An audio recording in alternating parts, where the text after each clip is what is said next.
안녕하세요. 저는 얼마 전 유부녀가 될 뻔한 30대 여자입니다.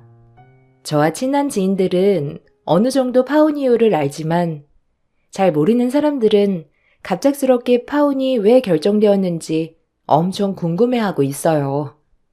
저도 속 시원하게 털어놓고 싶지만 생각보다 사연이 길어 설명도 한계가 있었는데 답답한 마음을 여기에 한번 털어놓아 보려고요. 예비 신랑과는 대학 때부터 알고 지냈던 지인이었고 5년 정도 아는 사이로 지내다가 연인으로 발전하게 되었는데 연애할 당시에도 가족들이랑 거의 연락을 하거나 만나진 않더라고요. 사실 결혼 준비를 할 때 이 점 때문에 조심스러웠었는데 부모님이 안 계신 것도 아니었고 분명 본가가 있는데도 서로 소통이 없었으니 주변에서도 많이 우려를 하셨죠. 결혼을 생각하게 되면서 예비 신랑 집안 상황을 알게 되었어요. 나한테 형 한 명 있는 거 알지? 솔직히 난 형이랑 크면서 차별도 많이 받으면서 자랐거든? 근데 집안 식구들 어느 한 명도 차별이라고 생각을 안 하더라고. TV에서 나오는 그런 집안 있잖아. 첫째가 우선이고 제일 중요한 집안. 그런 집안이 바로 우리 집이었어. 그래서 성인 되고서는 연락도 거의 안 했고, 알아서 대학 졸업하고 취업하고 집도 구하고 그랬지 뭐. 알다시피 내가 명절이라고 집에 내려가 본 적이 있어. 주말이라고 본가에 간 적이 있어. 그렇게 해도 엄마 아빠는 형이나 중요하지 나는 별로 관심 없었어. 아마 나랑 결혼하고서도 편할 거야. 그래? 솔직히 나는 처음에 가족 얘기를 잘 안 하기도 했고 언젠가 한 번은 가족이 없는 거나 마찬가지라고 하길래 무슨 말인가 했었거든. 그렇다고 부모님이 안 계신 것도 아니라서 물어보고 싶었는데 혹시나 민감한 일인가 내가 말을 못했었는데 그런 사정이 있었구나. 그럼 가족들이랑 교류는 거의 없는 거야? 우리 결혼식 준비하려면 그래도 가서 인사도 드리고 해야 하지 않을까? 아마 1년에 한 번도 볼까 말까 하긴 하지. 연락도 해도 뭐 형 얘기만 하니까 연락을 해봤자 기분이 좋은 것도 아니고 거의 안 해. 최근에 봤던 게 형이 결혼했을 때였네. 그래도 결혼식은 참석해야 하니까 참석은 했는데 그때 가서도 엄마 아빠는 내 흉만 보고 형 지켜 세우느라 바빴지 뭐. 나는 솔직히 말하면 우리 결혼식에 부모님이 꼭 계셔야 하나 이런 생각도 있는데 그래도 예비 장인어른 장모님이 걱정하실 수 있으니까 모시는 것뿐이야. 다른 건 없어. 결혼하면 다시 예전처럼 지내면 되는 거고. 그 정도야? 그래도 저번에 내가 어머님이랑 통화는 했었잖아. 그때는 별다른 말은 없으시고 한번 오라고 반갑게 얘기해 주셔가지고 그렇게까지 생각은 못 했었는데 그냥 사는 지역이 멀어서 그렇구나 생각은 했었지. 자기가 그 정도로 생각하고 있을 거라곤 상상도 못 했어. 성인 되고 나서부터 그랬다니 자기도 참 힘들었겠다. 처음 예비 신랑이 털어놓은 얘기만 듣고서는 안쓰러운 마음이 컸어요. 결혼을 준비하면서 그래도 인사를 드려야 하기에 첫인사를 가게 되었는데 그렇게 여러 번 얘기를 들었던 것과는 다르게 시부모님도 그냥 평범하셨고 형과 형수님도 특별하게 이상하지 않았죠. 남편 말만 들었을 때에는 시집살이를 제대로 하겠다고 생각을 했었는데 생각보다 분위기도 좋아서 처음엔 놀랐어요. 지금 생각해보니 아마 결혼하기 전이라 숨겼던 것 같아요. 상견례도 무난하게 끝이 났고 분위기는 정말 화기애애했어요. 양가 부모님도 서로 조심스럽게 말을 하셨고 형과 형수님도 조용하고 차분하셔서 별다른 문제 없이 상견례를 마무리하게 되었답니다.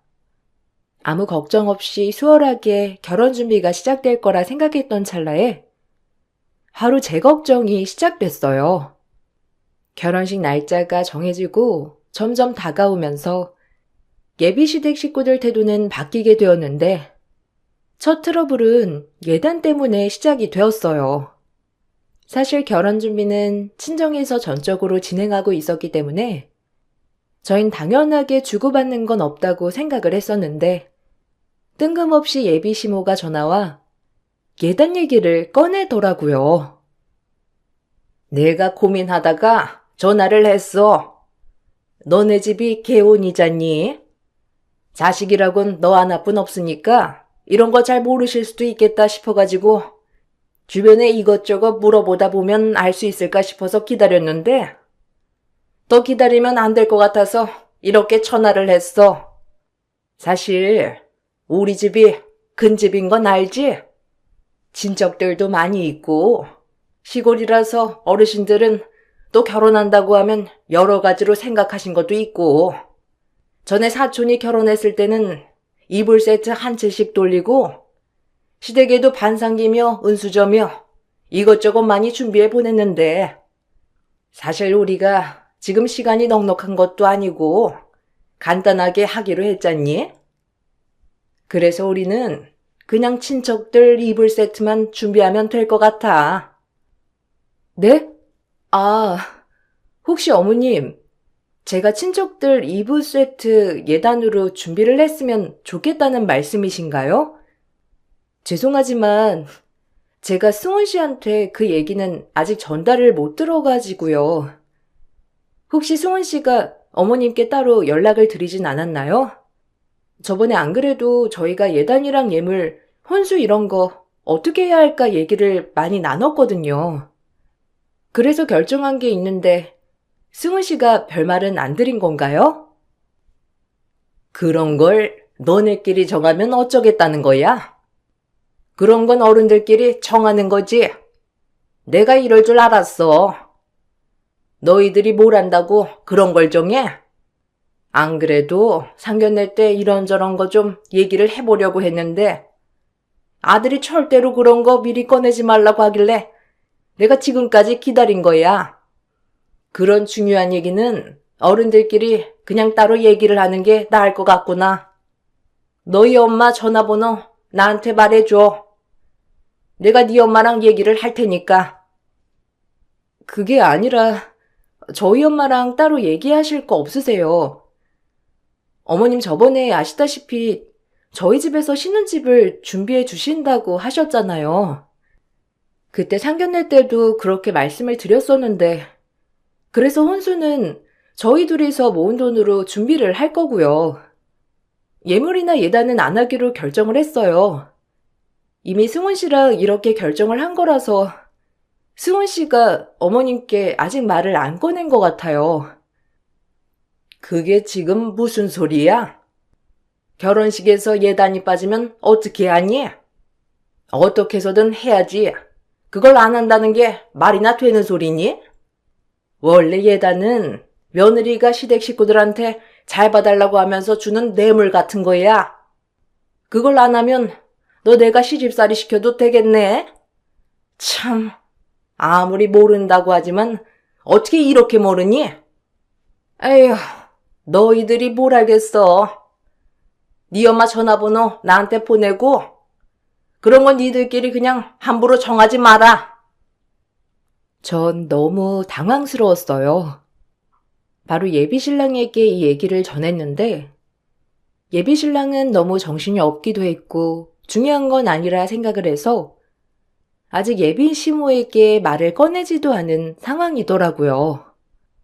상황을 듣더니 바로 자신이 해결하겠다면서 자신있게 말을 꺼냈는데 다시 전화가 와서 받아보니 그전과 하던 말이 전혀 달라지더라고요. 자기 얘기 듣고 내가 엄마랑 통화를 했어.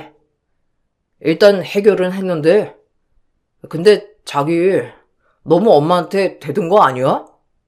아무리 그래도 우리 엄마가 어른인데 이러니 저러니 통보하는 건 좀 아니지. 애둘러서 얘기할 수도 있는 걸 그런 식으로 얘기하면 어떡해. 엄마가 지금 너무 속상하다고 하시더라. 아무튼 예단 문제는 내가 해결할 거니까 너무 신경 쓰지 마. 알아서 한다는 게 도대체 무슨 말이야? 어머님께 잘 좀 말씀드려서 해결해. 우리 예단이랑 예물 이런 거 안 하기로 결정했잖아. 그거 처음부터 우리가 상의해서 결정한 건데 갑자기 저렇게 말씀을 하시니까 나는 너무 당황스럽네. 집에서 우리 신혼집도 해주시는데 예단까지 신경 써야 한다고 하면 얼마나 당황스럽겠어. 어머님이 우리 엄마 전화번호까지 달라고 하시는데 나 아직 안 보냈어. 자꾸 연락 오셔서는 번호 바로 보내라고 하는데 어떡해. 일단 그냥 보내고 나중에 장모님께 내가 잘 설명할 테니까 지금은 자기가 좀 설명드려. 우리 엄마가 좀 생각이 옛날 분이셔서 그래. 그런 건 무조건 해야 하는 줄 알아서 그러시는 거야. 전에 사촌도 둘이서 모아서 신혼집 마련했는데 예단 예물은 다 했더라고. 우리 형도 그렇고 말이야. 그래서 우리도 당연히 그럴 거라고 생각하시는 것뿐이야. 옛날 사고 방식이라서 그런 거지. 나쁜 마음으로 그러신 건 아니니까 신경 쓰지 말고 대충 둘러서 넘기자. 대충 둘러대는 게 어디 있어. 자기가 제대로 말을 했으면 좋겠어. 자기가 말을 못하겠으면 나라도 가서 말씀드려볼게. 솔직히 내 입장에서는 좀 서운해. 우리 집에서는 집이랑 결혼 비용까지 다 해주시겠다고 하시는 상황인데 엄마가 이것까지 아셔봐. 얼마나 속상하시겠어? 그래. 네 마음이 어떤지는 나도 이해해. 그런데 지금 당장 부모님 생각을 바꾸는 건 좀 어려워. 내가 알아서 할 테니까 일단 지켜봤으면 좋겠어. 내가 말했잖아. 우리 결혼하면 전처럼 교류 안 하고 살 거라고. 어머님께 말 못하겠으면 내가 전화해서라도 부탁을 해볼게. 전 설마 예비신랑이 진짜 엄마에게 연락을 해서 그런 부탁을 할 거라곤 생각을 안 했었는데 나중에 엄마한테 물어보니 남자친구가 전화가 와서 부모님이 옛날 마인드라 예단이나 이런 걸 중요하게 생각한다며 자신이 해결할 테니 시모 말에만 맞춰달라며 부탁을 했다는 거였어요.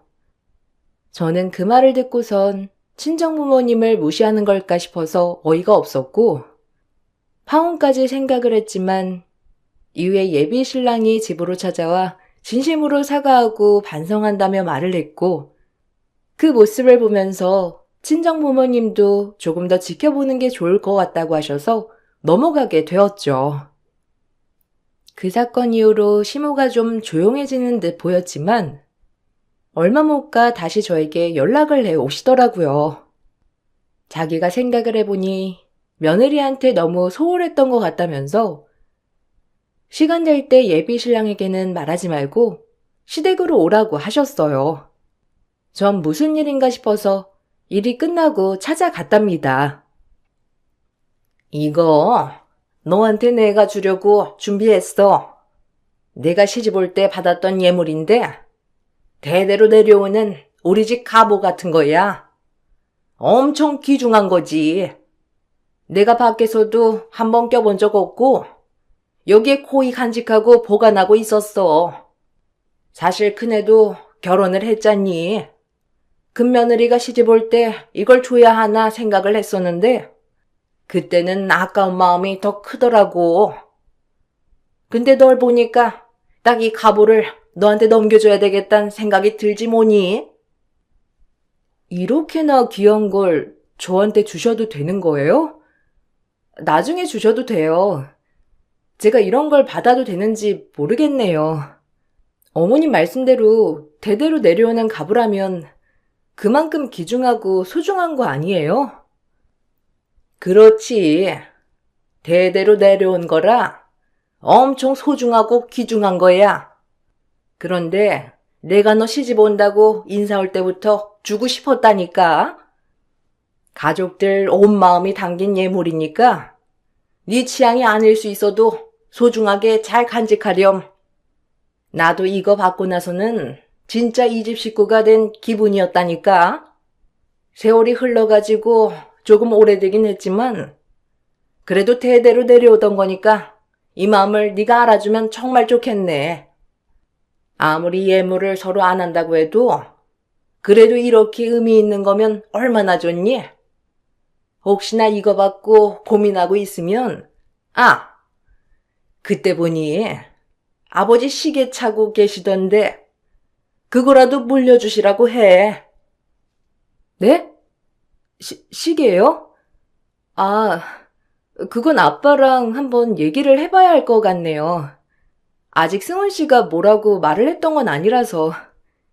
이렇게 귀한 거 주시면 저희 집에서도 생각을 해 보실 것 같아요. 승훈 씨는 오늘 이거 받을 거라고 생각도 못하고 있던데. 걔가 그렇게 집안일을 잘 모른다니까. 네 아버지가 한 그 시계 그래도 좀 연식도 있고 그런 거 같던데 괜찮을까? 아니 뭐 시계 귀중하게 생각하시는 분들도 많이 계시니까. 아니면 그냥 새 시계도 괜찮고 뭐. 그래도 하나밖에 없는 사이니 어느 정도 생각을 하시고 계시지 않겠어? 너도 우리 집 가보 받았으니까 우리 아들도 너희 집 시계 물려받으면 될 것 같구나. 처음에는 시모 말에 의아했지만 나중에 상황을 알고 나서는 시모가 하는 말이 무슨 의미인지 알게 되었어요. 처음 그 박스를 받았을 땐 그만큼 제가 귀중한 갑오를 받았나 보다 하고 집으로 가서 보여드렸죠. 그런데 열어보니 너무 오래되어서 빛이 하나도 나지 않는 금가락지가 있었는데 시모가 잊고 빼지 않았던 건지 바닥에 보증서도 그대로 있더라고요. 날짜를 보니 20년 전에 구입한 14K 금반지였는데 그걸 보고선 너무 황당했어요. 이 사실을 아는지 모르는지 예비 신랑은 너무 신나서 언제 아빠 시계를 받을 수 있냐며 말을 하더라고요. 엄마한테 들었어. 자기 우리 집안 대대로 내려오는 갑오 받았다며? 진짜 좋겠다. 거봐. 우리 집에서 자기 마음에 들어 할 거라고 했지? 엄마가 형수님한테는 그렇게 안 했는데 너를 며느리로 인정했나 봐. 그거 형수님한테도 안 줬던 건데 엄마가 그만큼 자기 마음에 들었다는 거라니까. 그나저나 아버님 시계를 나한테 주신다고 했다며? 아직 결정된 거 아니야. 내가 그렇게 말한 게 아니라 어머님이 내가 그 반지 받았으니까 아빠 시계 주면 딱 좋을 것 같다면서 말하셔서 그런 거지. 근데 이거 반지 대대로 내려오는 거 맞아? 안에 보니까 보증서도 있던데. 이게 한 20년 정도 된 거라고 적혀 있더라고. 그리고 순금도 아니고 14K라고 적혀 있었고. 에이, 자기가 잘못 봤겠지. 그리고 그게 뭐가 중요해? 엄마가 소중하게 간직한 반지를 당신한테만 준 게 중요한 거지. 형이 결혼할 때는 꺼내지도 않은 게 우리 엄만데 그걸 당신한테만 챙겨준 거라니까? 그래? 그럼 형 결혼할 때 형수님은 어떤 거 받으셨는데? 들어보니 그래도 예물 예단 다 해갔다면서 하시는 것 같던데. 아마 형이 그렇게 결혼을 하셨으니 당연하게 예물 예단 생각을 하시는 것 같은데. 그래도 어떻게 했는지 좀 알면 내가 참고할 수 있지 않겠어? 형수님은 그래도 정석대로 했지. 이불 세트 주변에 쫙 돌리고 반성기랑 무슨 은수저 세트랑 현금도 다 준비해서 줬지. 그래서 엄마가 엄청 뿌듯해서 여기저기 자랑을 엄청 했다니까. 근데 형수님 그렇게 준비할 때도 엄마 아빠랑 엄청 난리 쳐가지고 받았던 거라고 하긴 하더라. 그것 때문에 말이 좀 많긴 했었는데 그래서 그런지 엄마가 예물은 별로 잘 안 챙겨줬던 것 같아. 엄마랑 아빠가 워낙 난리였어야지. 그래? 그럼 형은 처가댁에 뭐 하셨는데? 그래도 형수님께서 그 정도 하셨으면 뭔가 형도 처가댁에 뭐 해주신 거 아니야? 아니면 지금 사시고 있는 집 자기 형이 준비한 거야? 몰라. 아마 아무것도 안 했을걸? 처가댁에는 지금 사는 집 형이 마련한다고 했는데 거의 다 대출이긴 하지. 돈이 많은 건 아니니까. 어쨌든 형이 그만큼 잘났으니까 여자 쪽에서 그 정도로 한 거 아니겠어? 그쪽 집안에서는 형이 이 집 마련했는 줄 아니까 예단이나 이런 거 신경 써서 보냈던 것 같고, 엄마나 아빠는 그런 상황 잘 모르니까 당연히 여자 쪽에서 예단 이런 거 잘해오는 줄 아신 거지 뭐. 나도 하도 오래돼가지고 잘 기억은 안 나네. 어쨌든 그때랑 지금이랑 엄마가 생각이 좀 바뀌셨나 봐. 이런 것도 자기한테 챙겨주고. 철없이 말하는 예비 신랑을 보면서 이걸 어떻게 해야 하나 고민을 많이 했고, 보니까 형님도 결혼하기 전에 시부모 말에 휘둘리고 결혼을 한 것 같았어요. 막상 시댁에선 형이 결혼할 때 아무것도 안 해준 것 같았고, 남자친구는 그게 당연하다고 생각하는 것 같았죠. 우리 집에서도 사실 아예 아무것도 안 해줄 생각은 아니셨는데, 외동딸이 결혼하니 집뿐만 아니라 다른 것도 도와주시려고 했죠. 처음에는 고급 시계를 해주시려고 했지만 제가 예물을 받아온 거를 보시고선 아버지가 착용하시던 시계를 주셨어요. 그것도 사실 몇 천 하는 비싼 시계였는데 근데 막상 그 시계를 받고서는 시댁에서 말이 나왔어요. 엄마, 나 오늘 장인어른한테 이 시계 받았어. 역시 시계가 고급스러워서 그런지 보기만 해도 엄청 반짝반짝 빛나는 것 같네. 장인어른이 이거 착용하시고선 일도 잘 풀렸다면서 그 기운도 주시는 거라고 하셨거든? 나도 잘 될 것 같아. 아이고, 너는 참 속도 좋다. 중고가 그렇게 좋디? 아니, 너네 집은 그렇게 잘 살면서 하나밖에 없는 사위에서 새 거 사줄 여력은 없으시다니? 나였으면 그 정도 돈 있으면 새 걸로 사주겠어. 에휴, 우리 아들이 저렇게 속이 좋아서 어쩔 거야. 얘, 너네 집에서는 하나밖에 없는 사위 이렇게 대접하니? 왜? 나는 이거 마음에 드는데? 엄마 이게 얼마인 줄 알아? 이거 1,000만 원 넘는 시계야. 솔직히 내 능력에 이 정도 시계 사는 거 얼마나 부담인데. 솔직히 나는 이것만 받아도 엄청 만족해. 아버님, 어머님은 새 걸로 사주시겠다고 하셨는데 엄마가 갑오를 줬으니까 아버님도 갑오를 주신다고 이걸로 주신 거야. 뭐? 아이고 참, 며느리랑 사이랑 같아? 너는 그걸 그 앞에서 헤헤거리면서 다 받았어? 이왕이면 새 걸로 주시라고 해야지. 쓰던 걸 주는 게 어디 있어? 네가 거기서 제대로 대접을 못 받는가 보다. 가서 제대로 대접받아야지. 중고를 받는 사이가 세상에 어디 있어? 나한테는 때 묻은 금가락지 하나 주시고서는 새 예물을 바라시는 시모를 보면서 현타가 왔어요. 문제는 예비 신랑도 시모 얘기를 듣고선 점점 생각이 바뀌었는데 처음에는 좋다고 잘 착용하고 다니던 시계를 갑자기 다시 포장을 해서 저한테 다시 전달을 해 주더라고요. 생각을 해보니까 아버님께서 아끼시면서 착용했던 시계인데 내가 너무 철없이 생각 없이 좋다고 받았던 것 같아. 그 자리에서 괜찮다고 말을 했어야 하는 건데 내 생각이 너무 짧았어. 이거 잘 닦아서 다시 포장해 놓았으니까 아버님께 다시 돌려드려야 할 것 같아. 갑자기 왜 그래? 그래도 자기 이거 받고 좋아하지 않았어? 어차피 아빠한테는 다른 시계도 있고 이거 하나 당신한테 준다고 해서 아까워하시거나 그런 것도 아니고 아빠가 새 시계 사준다고 해도 당신 좀 부담스러워 했잖아. 그러니까 괜찮아. 아빠가 그만큼 당신 마음에 들어했던 거잖아.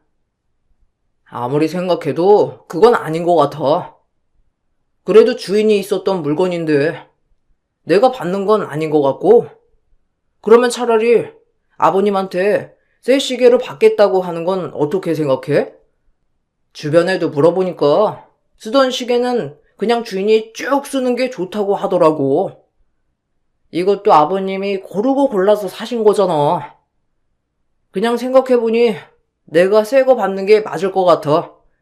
남들한테도 말하기 좋고. 지금 무슨 소리 하는 거야? 뭔가 새 시계를 받고 싶다는 말로 들리는데? 그냥 이걸로 받아.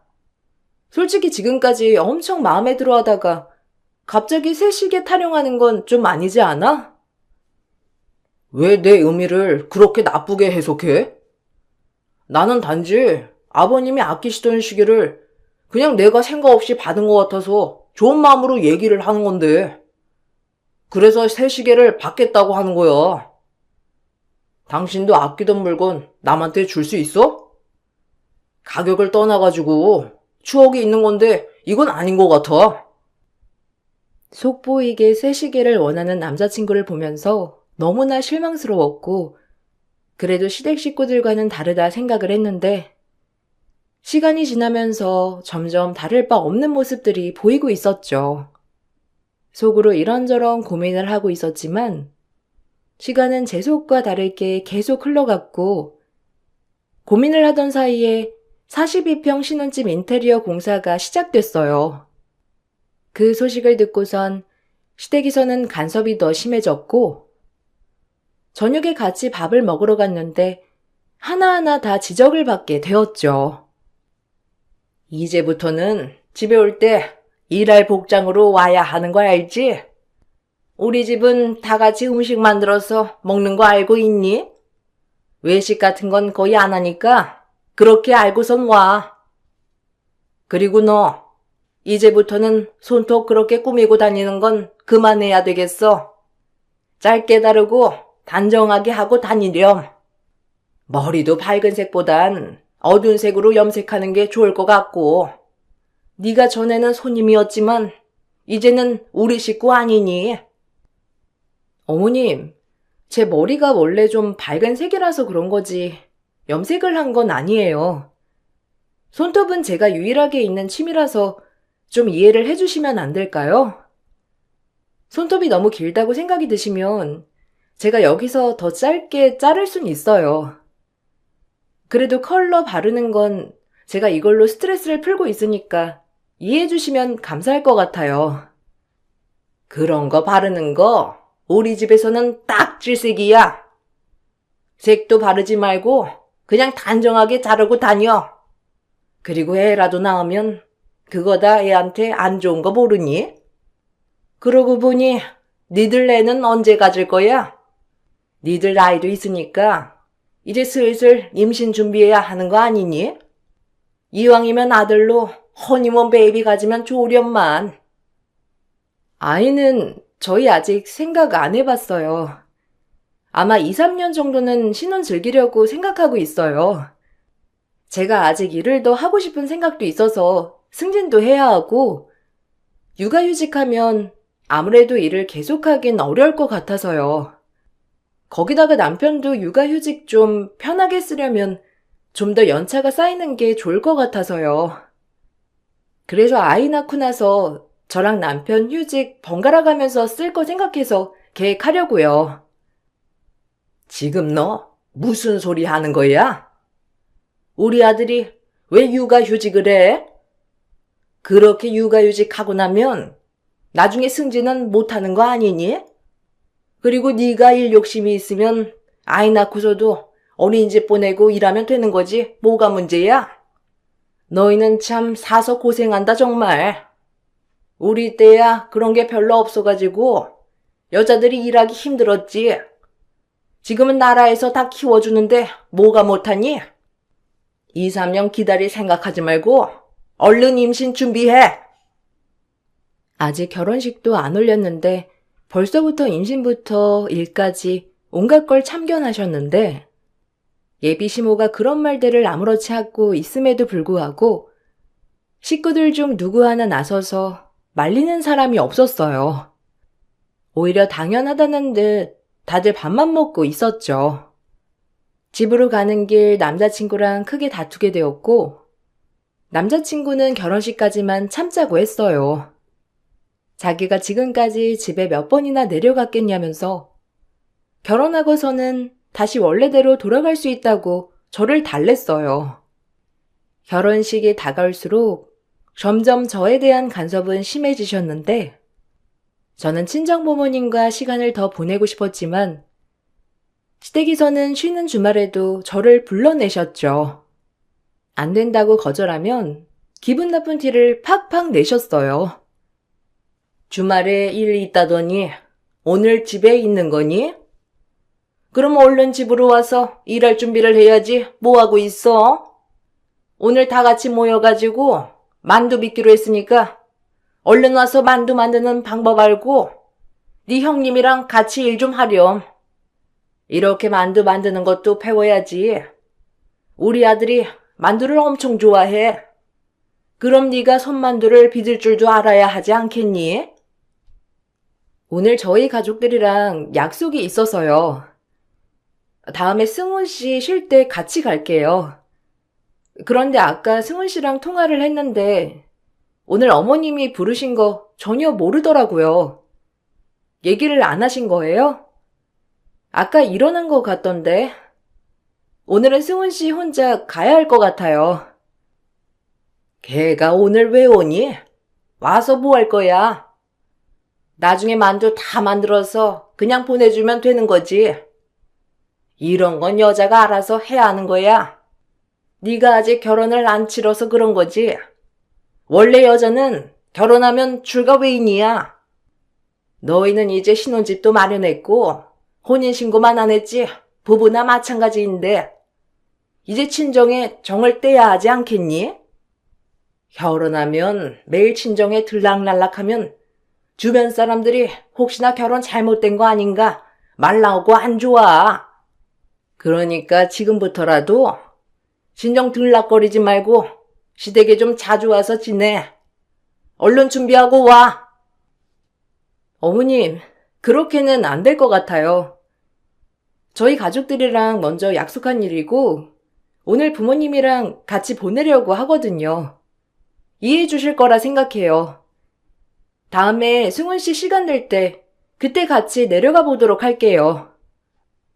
너 그런 식으로 하다가 내가 시집살이 하면 어쩌려고 그러니? 지금부터라도 나한테 점수 따야 나중에 결혼 생활이 편하지 않겠어? 그러지 말고 잘 생각해서 내려와. 나중에 고된 시집살이 당하고 울지나 말고.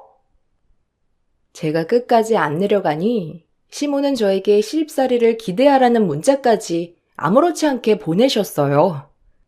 참고 참았던 인내심이 바닥날 때쯤 솔직히 한편으로는 예비 시보만 이렇게 절 괴롭히니 결혼식만 끝내보자란 생각이 있었는데 예비 시보만이 문제는 아니었어요.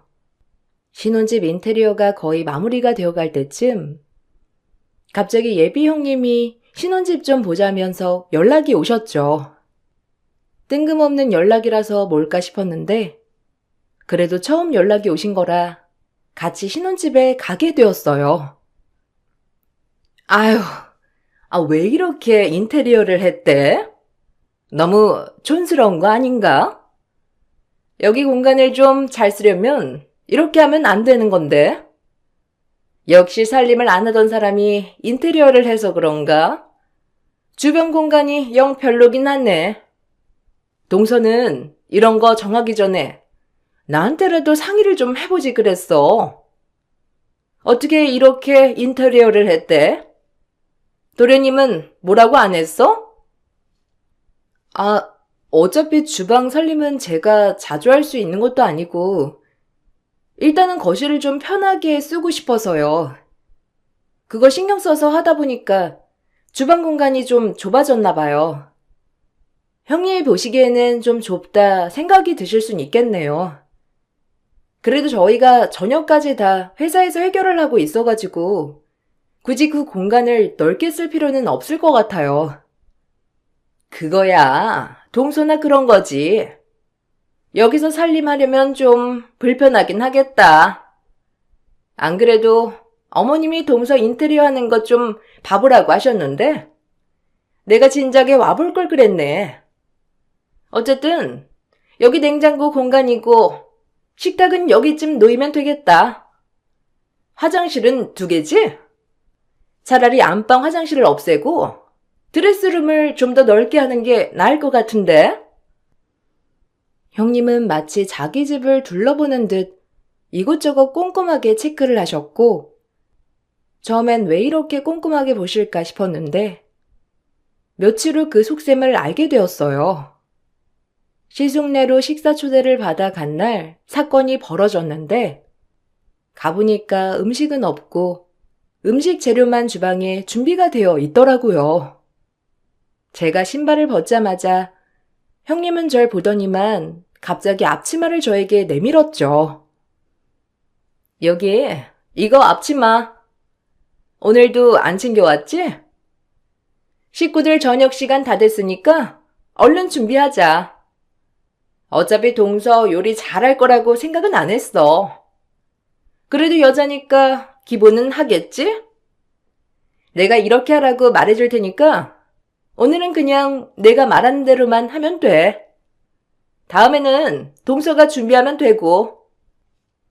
네? 지금 저보고 요리를 하라고 하시는 거예요?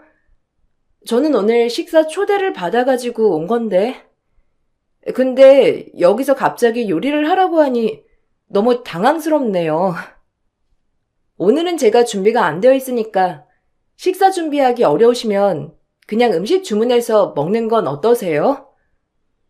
어차피 앞으로 동서 여기 주방에 적응해야 하니까 슬슬 적응하면 되지 않겠어?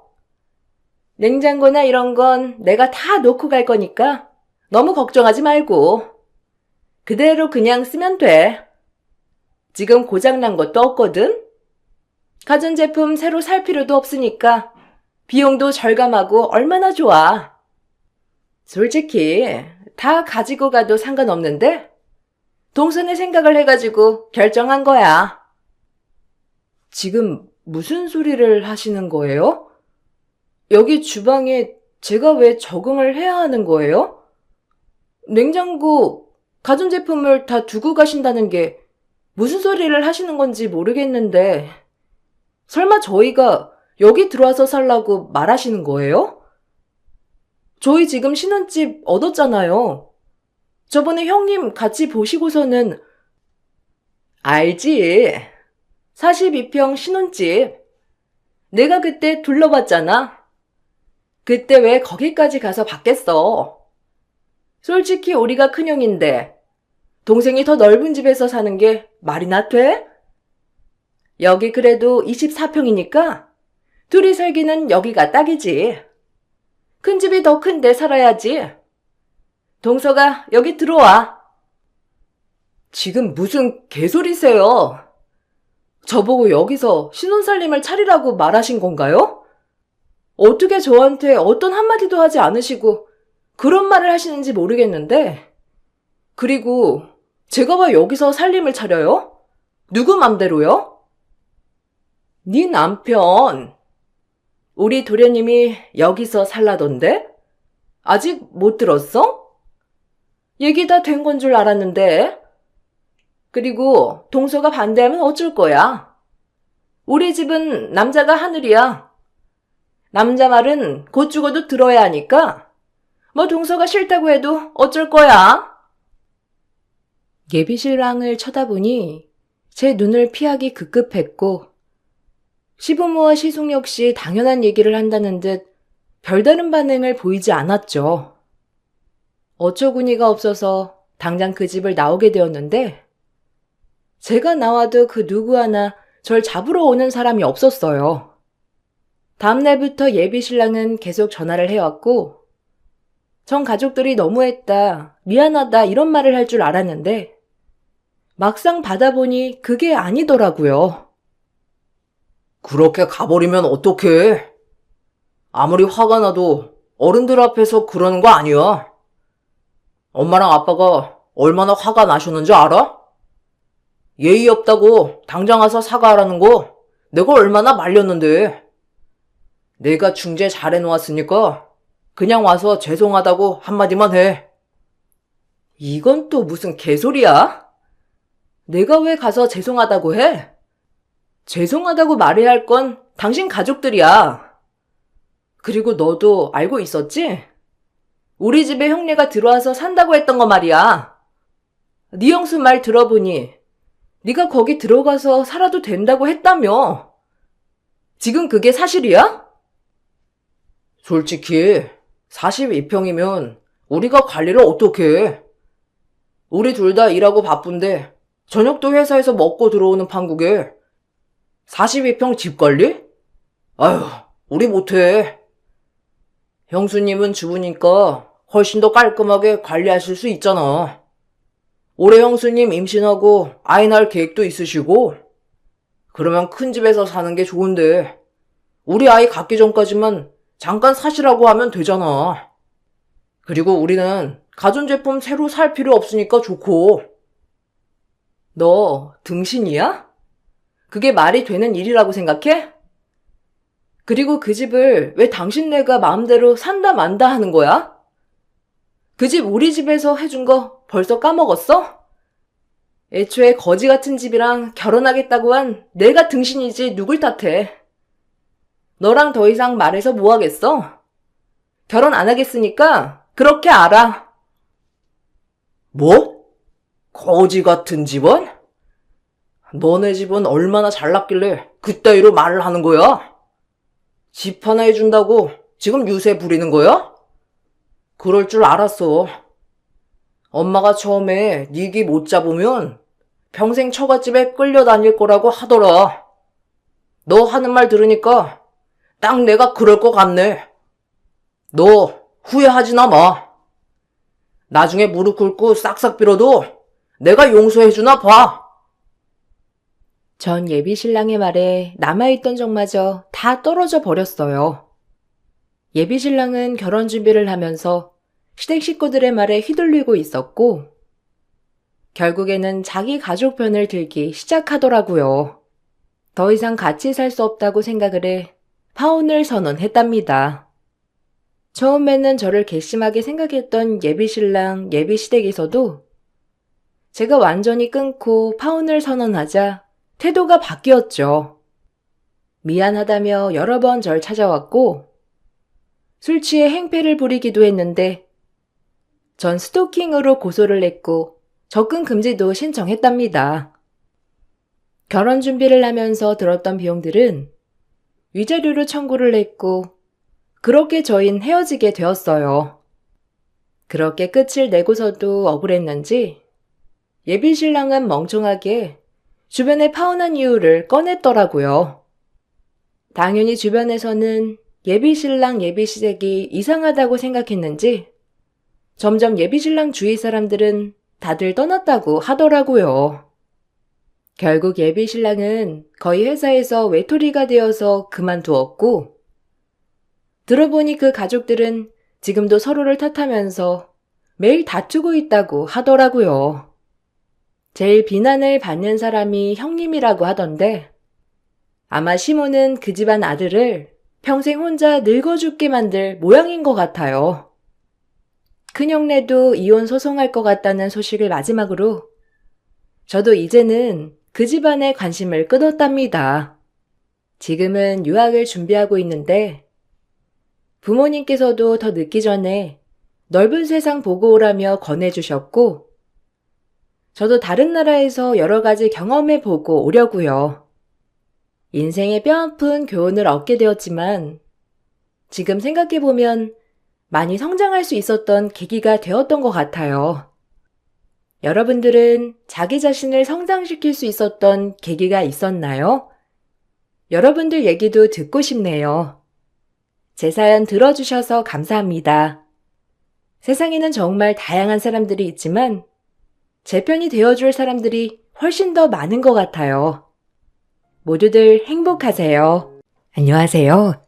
저는 두 아이를 키우고 있는 40대 엄마입니다. 이곳에서 많은 사연들을 접하면서 세상에 이런 일들도 있구나 생각하고 있었는데요. 최근 저에게도 그런 일들이 발생했습니다. 저는 늦은 나이에 결혼을 했습니다. 남편과는 30대 때 맞선으로 만나게 되었어요. 처음에는 남편이 크게 마음에 든 것은 아니었지만 대화를 나눠보니 저와도 잘 맞을 것 같다 생각이 들었었죠. 남편과 연애를 시작하고 나서 저는 3개월 만에 결혼을 하게 되었습니다. 늦은 나이에 결혼을 하다 보니 좀 서둘러서 결혼을 하게 되었죠.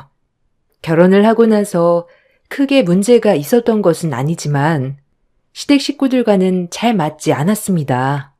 특히나 남편의 형수와는 맞는 부분들이 별로 없었어요. 저는 결혼을 하면서 시댁에 들어가 살았었는데요. 그때마다 트러블이 있었던 것은 아주버님의 아내였습니다. 동서, 어제 내가 입었던 옷 벌써 세탁했어? 네, 왜 그러세요? 아니, 내가 말도 안 했는데 왜 옷을 빨았어? 오늘 입으려고 했단 말이야. 아니, 빨래통에 넣어두셨길래 세탁했죠. 오늘 입으실 거였으면 밖에 두셨어야죠. 아, 그래도 한번 물어는 봐야지. 내가 이거 자주 입는 거 알지 않아? 그냥 세탁기에 넣어버리면 어떻게 해? 형님은 성실하게 집안일을 해도 나에게 불만이었고 그렇지 않았을 때에는 게으르다며 이야기를 하기 바빴어요. 그렇지만 아주버님 회사에서 일을 하고 있었던 형님은 집안일은 하나도 손을 대지 않았습니다. 심지어 자신이 먹었던 그릇조차 치우지 않았고 오히려 제가 그것을 보고 치우지 않으면 저에게 뭐라고 이야기를 하곤 했습니다. 아니, 내가 이거 먹은 지가 언젠데 아직도 안 치웠어? 형님, 그래도 자기가 먹은 건 자기가 치워야죠. 이건 저희 돌쟁이 아이도 크면 다 알아요. 동서, 집에 있으면서 이런 것도 안 하려고? 어머님이 불쌍해서 걷어준 건데 집안일은 알아서 잘해야지. 근데 나보고 이것까지 다 치우라 이야기를 하는 거야? 양심도 없네. 형님, 저희 돈 없어서 합가한 거 아니에요. 어머님도 연세가 많으시니까 모시려고 합가한 거라고요. 아니 누가 합가하래? 어머님 아직 건강한데 무슨 소리야. 동서 너무 뻔뻔하다. 아무튼 앞으로 집안일 좀 잘해. 결혼 전 남편의 말로는 형님은 자신에게 크게 관심이 없는 편이라고 했어요. 그런데 형님은 그동안 관심이 없었던 사이와는 다르게 마치 절친했던 하나밖에 없는 시동생을 빼앗은 사람처럼 저를 대하기 시작했습니다. 저는 그런 형님의 태도가 황당하고 어이가 없었지만 그래도 저는 형님에게 못되게 대하지는 않았어요. 동서, 너무 우리 시동생한테 무관심한 거 아니야? 서방님이 요즘 빼빼 마른 거 같네. 어머님이 뭐라고 안 한다고 지금 대충 살림하는 거야? 형님, 남편이 어디가 말랐어요? 결혼하고 살쪘다면서 요즘 운동하던데요? 아니, 몸이 약해지니까 운동하지. 동서 어머님 밥도 좀 신경 써. 어머님이 아무리 나이가 많아도 여러 가지 드셔야지. 그렇게 대충 밥상 차리면 금방 가라는 것밖에 더 있겠어? 어머님, 제가 삼시세끼 다 잘 챙겨드리고 있어요. 거기다가 간식까지 드리는데 어떻게 더 챙겨드릴까요? 아니, 자주 챙겨드리라는 게 아니라 양보다 질을 더 신경 쓰라는 거지. 암튼 알았어. 형님은 저희가 결혼할 때만 하더라도 맞벌이로 겨우겨우 생활을 하고 있던 상황이었어요. 아주버님이 밖에서 나돌고 사업을 한다면서 이리저리 벌려놓은 일들이 많다 보니 생활이 제대로 이어지지 않았다고 하더라고요. 그러다가 아주버님이 정신을 차리고 일을 시작하게 되었고 그게 정말 잘 되어서 한 달에도 직장인 월급의 몇 배만큼이나 벌어들일 정도가 되었습니다. 그러다 보니 형님의 콧대는 날이 갈수록 더욱더 높아지기 시작했습니다. 동서, 요즘 좀 힘들어? 아휴, 어머님한테 고기 좀 자주 사 먹이지 그랬어. 왜? 돈이 모자라? 말을 해야지. 돈 필요하면 언제든지 이야기하라니까. 우리 남편 요즘 사업도 잘 되고 좋더라고. 이게 다 나랑 결혼한 덕분이지. 네, 좋으시겠네요. 안 그래도 형님한테 물어보려고 했는데 저희 지금 사정이 안 좋아서요. 형님이 좀 집에 신경 좀 써주면 좋을 것 같아요. 그래? 아유, 우리 집은 맏며느리 없으면 안 된다니까. 형님은 계속해서 우리 앞에서 잘난 척을 했어요. 남편은 그런 형님의 태도에 콧방귀도 끼지 않았고 저 역시 관심이 없었답니다. 그도 그럴 것이 형님은 맏며느리라서 고생했다고 말했지만 남편의 말로는 결혼 이후 엄마에게 잘해준 적이 없다고 하더라고요. 아주버님, 일이 요즘 잘 되는 모양이야. 왜? 형수님이 자랑하지? 아니, 형님이 계속 이야기하더라고. 일이 잘 된다고. 그러면서 형님이 어머님 잘 챙기라면서 이야기를 하는데, 참나. 아니, 그런 이야기를 해? 아니, 자기가 잘할 것이지. 왜 당신한테 그런데? 그래도 형님은 어머님한테 살갑게 잘하잖아. 잘하기는? 남보다 못한 사이였지. 내가 엄마 모시고 살겠다고 하니까 망정이지. 형수님은 엄마랑 같이 살 생각도 없고, 그렇다고 나이 먹고 아픈 놈을 한번 들여다본 적도 없었지. 뭐 형수님만 그래? 형도 마찬가지지. 엄마가 그렇게 젊을 때 도와줬는데 그 생각은 하지도 않고. 남편의 말로는 형님 내외는 어머님에게 전혀 관심이 없었던 부부라고 했어요. 그러다가 저희가 어머님과 합가를 하겠다며 결혼을 하고 난 이후로 더욱 저를 탐탁치 않게 생각을 했던 것이죠. 거기다 저희는 형님 부부의 행동에 전혀 관심이 없었고 신경도 쓰지 않았어요. 그런데 오히려 관심을 두지 않자 형님은 더 관심을 받으려고 매번 만날 때마다 얼마나 사업이 잘 진행되고 있는지를 얘기하곤 했습니다. 아주버님의 사업이 잘 되고 나서 집안에 간섭하는 일이 줄어들다 보니 사실 자랑을 하는 것은 얼마든지 들어줄 수 있다고 생각을 했어요. 아주버님의 사업이 잘 되기 시작하면서 그쪽으로 좀 더 신경을 썼기 때문이었어요. 그렇게 아주버님의 사업이 잘 되기 시작한 초기에는 별다른 트러블 없이 지나가게 되었습니다. 그러던 중 남편이 직장에서 퇴직을 하게 되었어요.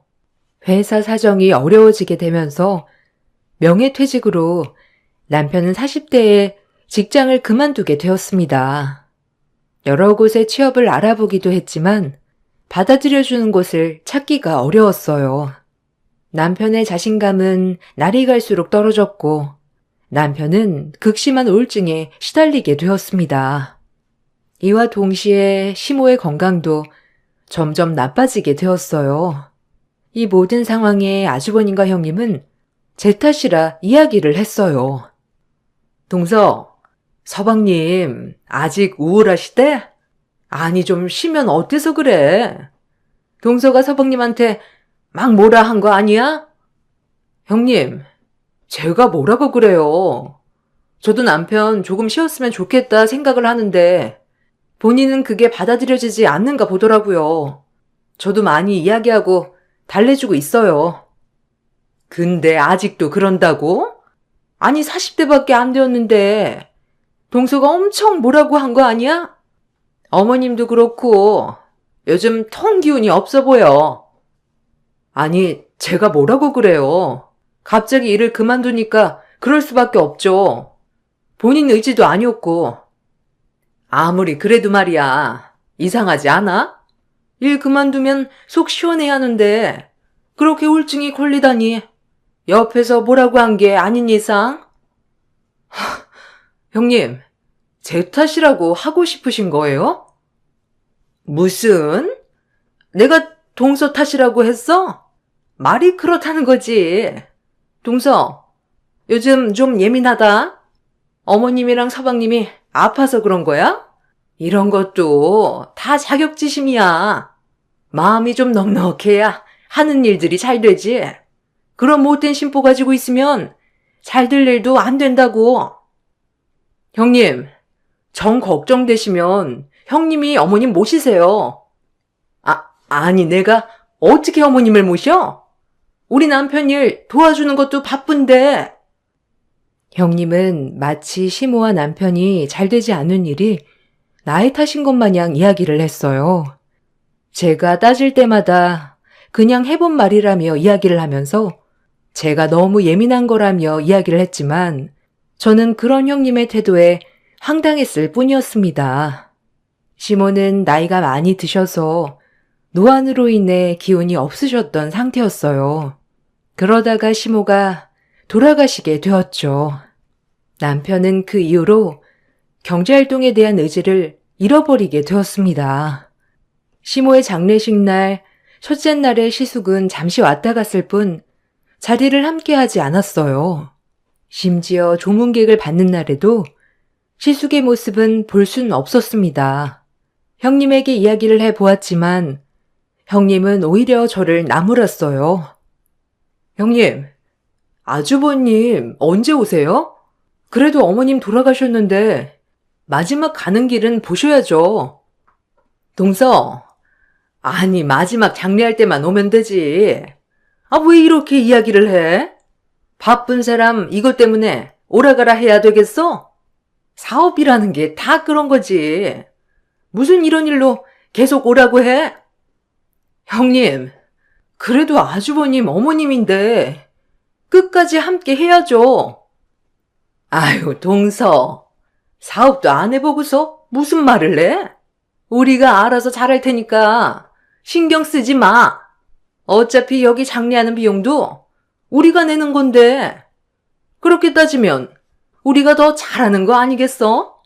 우리 아니면 여기서 장례나 제대로 치렀겠냐고. 형님은 마치 돈으로 모든 것을 해결하면 되는 듯하게 이야기를 했습니다. 그런 형님의 태도에 저는 기가 막혔지만 그렇다고 해서 어머님의 장례식 날에도 형님과 싸울 순 없다고 생각을 하고 꾹 참게 되었죠. 장례가 끝이 나고 나서 시숙은 마지막 어머님이 화장을 하시는 시간에만 볼 수 있었습니다. 저도 너무나 서운한 마음이 들었지만 남편은 형의 그런 모습에 더더욱 서운함이 들었던 것 같아요.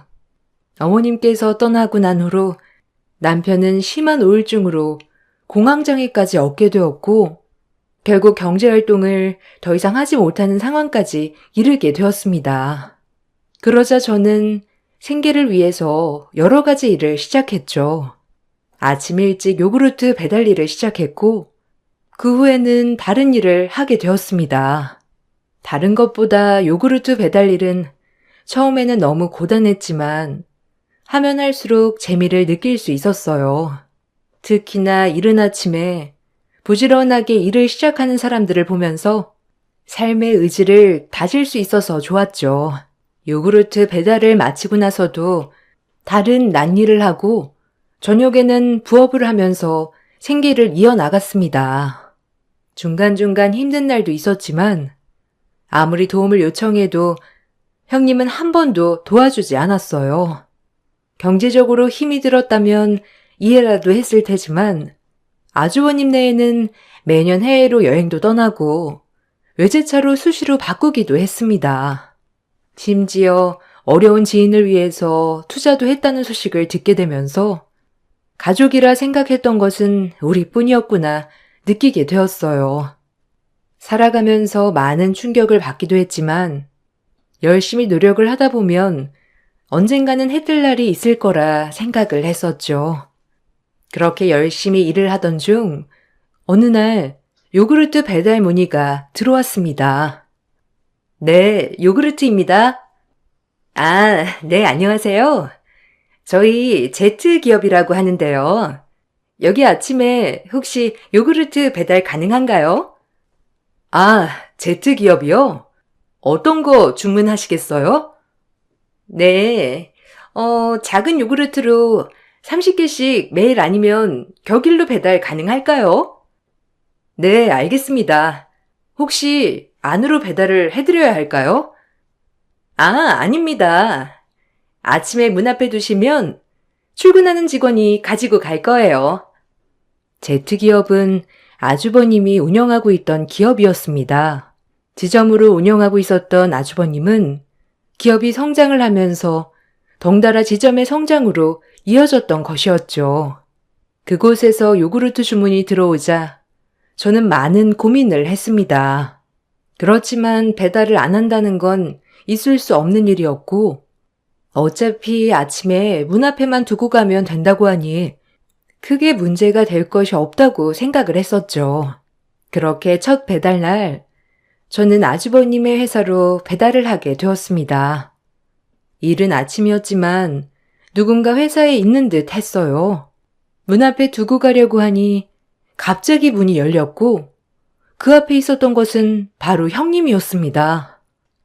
어머, 아니, 여긴 어떻게 왔어? 아, 며칠 전에 배달 의뢰가 들어와서요. 문 앞에 두고 가려고 했어요. 아, 참나.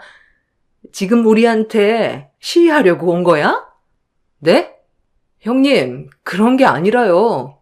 배달 의뢰가 온 거라 저도 그냥 온 거예요. 아니, 여기 직원들 다 동서가 내 동서인 거 아는데 일부러 온 거잖아. 우리는 이렇게 잘 사는데 동서네가 이렇게 요구르트 배달하는 거 알면 다들 뒤에서 뭐라고 할 거야. 아니, 이걸 가지고 뭐라고 해요, 형님. 그냥 이거 두고 갈게요. 다들 출근하는 시간대에 잘 맞춰서 왔네. 우리 창피 주려고 그런 거지? 아, 그런 거 아니라고요. 저 이만 갈게요. 아니, 앞으로 오지 마. 요구르트 배달 절대로 여기 오지 말라고. 알아들어? 형님, 저희한테 의뢰 온 걸 저희는 거절할 수 없는 거 형님도 아시잖아요. 지금 거부하는 거야? 그럼 그렇지. 역시 우리 창피 주려고 그런 거지? 아유, 당장 여기서 꺼지고 다신 여기 오지 마. 형님은 문 앞에 서 있는 저에게 구두발로 발길질을 하면서 당장 사라지라고 소리를 질렀습니다. 그런 형님의 모습에 왜 저렇게까지 할까 당황스럽기도 했지만 화가 너무나 나더라고요. 얼마 뒤 형님이 다급하게 저를 내쫓았던 이유를 알게 되었습니다. 누군가 계단을 올라와 놀라운 얼굴로 저희를 보고 있었기 때문이었어요. 당신 지금 뭐 하는 거야? 아니, 요구르트 안 봤는데 갑자기 놓고 가서요. 죄송합니다, 회장님. 잠시 뭔가 착오가 있었나 봅니다. 일하면 그럴 수 있는 거지. 이 이른 아침부터 소란인가요? 죄송합니다. 일단 안으로 들어가시죠. 아주버님과 함께 오신 분은 아주버님의 지사 회장이었던 자회사 대표였습니다. 형님과 큰 소리를 오고 가는 것을 보고 아주버님은 당황한 얼굴로 올라오셨더라고요. 저는 아무 말 하지 않고 자리를 피하려고 했습니다. 그런데 저의 얼굴을 빤히 쳐다보시던 회장님께서 갑자기 저의 팔을 잡은 채 저에게 서둘러 말을 걸어오셨습니다. 혹시 7살 때 미아가 된 적이 있지 않나요? 네? 아니 그걸 어떻게... 그럼 그때 있었던 곳이 희망 보육원인가요? 네, 맞아요. 아이고, 저 기억 안 나나요? 미정이라고 제 딸인데. 미정이요? 그때 그 미정이 말씀하시는 건가요? 네, 맞아요. 그때 저희 집에 미정이랑 같이 찾아오셨죠? 이렇게 만나네요. 그건 그렇게 찾아도 찾을 길이 없었는데. 회장님은 저의 손을 잡으면서 눈시울을 붉히며 이야기를 하셨습니다. 그 모습을 보고 아주버님과 형님은 당황한 표정을 지으셨죠. 저는 회장님의 이야기를 듣고 나서 깜짝 놀랐습니다. 저는 8살 때 지금의 부모님께 입양이 되었거든요. 7살 때 사고로 인해서 미아가 되었던 저는 부모에 대한 기억을 모두 잃은 상황이었습니다. 그대로 보육원으로 옮겨지게 되었죠. 생활을 하면서 여러 친구들이 들어왔지만 쉽게 친해질 수는 없었어요. 여러 친구들 중에서도 유일하게 친하게 지냈던 친구가 바로 미정이라는 친구였습니다. 그 친구는 보육원에 들어온 이후로 선생님들과 단 한마디도 하지 않았어요. 물론 친구들과도 이야기를 하지 않았었죠. 그렇지만 미정이는 저에게 자신의 비밀을 모두 털어놓았습니다. 너 왜 여기까지 오게 되었어? 나는 사실 왜 여기 왔는지 기억이 안 나. 선생님이 내가 기억을 찾으면 엄마 아빠한테로 갈 수 있대. 넌 다시 돌아가고 싶어? 왜? 엄마 아빠 만나면 좋은 거 아니야? 난 다시 가고 싶지 않아. 난 그곳이 너무 끔찍했어. 너 엄마 아빠 기억이 나? 왜 선생님한테 이야기하지 않았어? 난 거기서 미움받았어. 내가 뭐래도 엄마 아빠는 내 편이 되지 않았거든. 다시 돌아가도 똑같을 거야. 그냥 여기서 새로운 엄마 아빠 만나는 게 나을 것 같아. 왜 그렇게 생각해? 그래도 엄마 아빠랑 같이 있으면 좋은 거 아니야? 아니, 우리 집에는 할머니가 있는데 그 할머니는 나를 너무 미워해. 미정이는 저에게 놀라운 이야기를 해 주었어요. 할머니는 아들을 원하셨는지 미정이에게 매우 냉정하게 대하셨고 여자라서 쓸모가 없다는 이야기도 했다고 하셨죠. 그 얘기를 듣고 나서 엄마에게 말을 했지만 엄마는 전혀 반응을 하지 않으셨고 울기만 하셨다고 해요.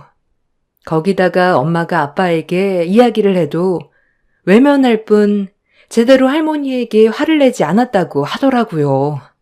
결국 이 가족에게서 더 이상 자신은 필요하지 않은 존재라고 생각한 미정이는 그대로 집을 나오게 되었고 아무런 이야기를 하지 않은 채 다시 입양이 되기만을 기다리게 된 것이라며 저에게 이야기를 했습니다. 저는 그런 미정이의 말을 듣고 마음이 너무나 아팠어요. 저는 기억하지도 못하고 있는 가족을 그리워하고 있었던 상황이라 미정이의 마음이 반대될 수도 있겠다 생각이 들었죠. 입양을 가기 전 저는 미정이에게 마지막으로 친부모를 만나러 가자며 제안을 하게 되었습니다. 미정이는 원하지 않았지만 저는 다음날 입양을 가야 하는 상황이라 지금이 아니면 기회가 없다고 이야기를 했죠. 그렇게 저는 미정이와 친부모의 집으로 향하게 되었습니다. 그동안 보육원으로 봉사를 오시는 분들이 작게 주었던 돈들을 모아 미정이의 친부모를 찾는데 사용을 했습니다. 겨우겨우 버스를 물어물어 알아보고 타고 나서 의심하는 사람들에게는 할머니 댁으로 향한다며 이야기를 했습니다. 그 후에 미정이가 기억하는 동네를 찾을 수 있었고 그 동네에서 미정이의 부모님 이름으로 수소문을 해서 집을 찾았고 결국 미정이의 친부모를 찾을 수 있었어요. 미정이는 제게 고맙다는 증표로 금팔찌를 선물로 주었어요. 그렇게 미정이의 집을 찾아가게 된 저는 그대로 다시 보육원으로 돌아왔죠. 그날 이후 저는 한 난임 부부에게 입양이 되었고 그때의 일은 점점 잊혀지기 시작했습니다. 그런데 바로 그 미정이의 아버지가 아주버님의 회사 대표였던 것이죠. 아유, 그때 미정이가 오고 나서 나는 정신을 차렸습니다. 아니, 미정이가 집을 나간 이유를 알고 나서 정신을 차렸죠. 아, 그러셨군요. 미정이는 잘 지내고 있나요? 저도 그날 이후로 까마득히 잊어버렸네요. 아, 그럼요. 미정이는 그날 이후로 정말 잘 지내서 지금 이 회사를 운영하고 있어요. 저도 이제 나이가 많이 들었고 자리를 물러나야 하는 시기라 저 대신 미정이가 이 일을 맡게 되었네요. 그동안 아무리 찾아도 찾을 수가 없어서 답답했는데 이렇게 만나게 되다니 너무 기쁩니다. 사실 죽기 전에는 다시 만나지 못할 수 있겠다 싶었거든요. 아, 미정이도 보고 싶네요. 미정인 사실 다시 돌아오고 싶지 않았다고 했는데 같이 있던 친구가 자꾸만 자신의 마음을 움직였다고 하더라고요. 선생님이 아니었으면 우리 미정이 다시 오지 못했을 겁니다. 정말 고맙다는 말을 하고 싶었어요. 아, 회장님, 말씀 낮추세요. 저는 그냥 미정이가 좋은 가족을 다시 만났으면 좋겠다고 생각했어요. 그때 당시만 하더라도 저는 미정이가 다시 가족을 만났으면 좋겠다는 생각에 했던 일이었지만 결국 그 가족에게는 잃어버렸던 하나밖에 없는 딸을 다시 만나게 되었던 일이 된 것입니다. 미정이 역시 그때만 하더라도 어린 마음에 집을 나가버렸고 무서운 마음에 입을 다물어 버렸지만 제가 가족을 찾아주면서 다시 일상으로 되돌아갈 수 있었던 것이죠. 그 후에 저는 미정이와도 만남을 갖게 되었습니다. 어머, 어쩜 이렇게 어릴 적이랑 똑같이 컸어. 너무 반갑다. 아버지가 너가 차고 있던 팔찌 보고 알아보셨대. 미정아, 너도 진짜 그대로다. 벌써 40년이나 지났어. 그런데 이렇게 그대로라니 너무 놀랍네. 난 종종 그 팔찌 차고 다녔지. 넌 어떻게 지냈어? 정말 세월 빠르다. 우리 그때 진짜 어렸는데 너 덕분에 나 다시 가족을 만났고 행복하게 잘 지낼 수 있었어. 너는 어떻게 지냈어? 그날 이후로 입양 갔다는 소식은 들었어. 너 찾으려고 했는데 이미 입양 간 가족들은 연락도 안 되고 너는 이름도 바꿔서 찾을 수가 없더라고. 나 입양 가서 그 집안 성씨랑 이름으로 다 바꿨어. 그래서 더 못 찾았을 거야. 잘 지냈다니 너무 다행이다. 나 사실 그때 은혜 갚으려고 더 열심히 살았어. 솔직히 나는 가족을 기억하고 있었지만 너는 아무런 기억이 없어서 슬퍼했잖아. 그 보육원에서 유일하게 나를 신경 써주고 잘해주었던 것도 너뿐이었고 언젠가는 만나면 내가 그 은혜 보답하려고 이렇게 노력해서 대표 자리까지 앉게 되었어. 어머, 진짜 축하해. 잘됐다. 너무 잘됐어. 그렇지? 이거 다 네 덕분이야. 어떤 것이든 말만 한다면 다 도와줄 수 있어. 내가 할 수 있는 건 다 해줄게. 원하는 거 있으면 말해봐. 에이, 무슨 원하는 게 있다고 그래. 그냥 그땐 내 친구니까 가족을 찾아준 거지. 지금 생각해보면 정말 대단해. 겨우 7, 8살밖에 되지 않았는데 거기다가 소중하게 모아둔 돈들을 오로지 나를 위해 쓴 거잖아. 그러게 말이야. 아마 마지막으로 했던 선행이 아닐까 싶기도 하고. 그렇게 큰 일을 했는데 내가 그 은혜 갚아줘야지. 뭐든 이야기해봐. 아참, 그러고 보니까 아빠가 그날 회사에 갔을 때 무슨 일 있었다며? 거기 대표랑 아는 사이야? 아, 사실 거기 대표 우리 아주버님이야. 요구르트 배달하러 갔는데 잠깐 일이 있었어. 아, 아빠 말로는 좀 소란이 있었다고 하던데? 싸운 거야? 싸우기보다는 아무래도 내가 가족인데 요구르트 배달을 간다는 게 좀 신경 쓰였나 보더라고. 미정이는 저의 이야기를 듣고 한참을 생각하다 갑자기 한 가지 제안을 했습니다. 저는 그 제안을 듣고 나서 고민을 하게 되었죠. 그렇지만 미정이는 저에게 꼭 은혜를 갚고 싶다면서 거절하지 말아달라고 이야기를 했습니다. 미정이가 저에게 한 제안은 바로 아주버님이 있던 자리에 대표직을 저에게 넘긴다는 것이었어요. 사실 아주버님은 사업 운영에 있어서 지점 대표이긴 했지만 그 이후 지부장 자리가 있었어요. 지부장 자리에 있었던 사람이 이번에 나이가 들면서 은퇴를 하게 되었고 공석이 된 상황이었죠. 이번에 회장님이 직접 아주버님 업체로 향하게 되었던 건 역시 아주버님에게 지부장 자리를 주기 위해서였지만 저를 만나게 되면서 다음으로 미뤄지게 된 것이었습니다. 저와의 다툼을 듣고 난 후에는 저를 위해서 그 지부장 자리를 저에게 주겠다고 제안을 하게 된 것이었죠. 처음에는 저도 거절을 했지만 계속된 권유로 받아들이게 되었습니다. 아마 저도 한편으로는 아주버님과 형님에게 보여주고 싶었던 것이 있었던 것 같아요.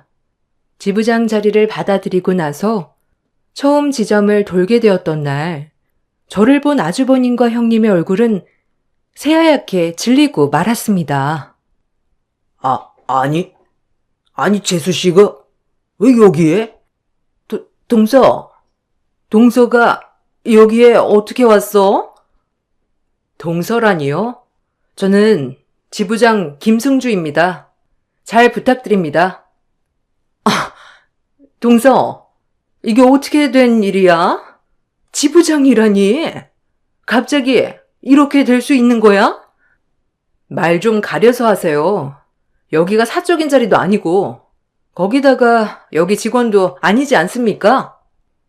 모든 사람들 앞에서 저는 공적인 공간에서는 공적으로만 대하겠다고 선언을 했습니다.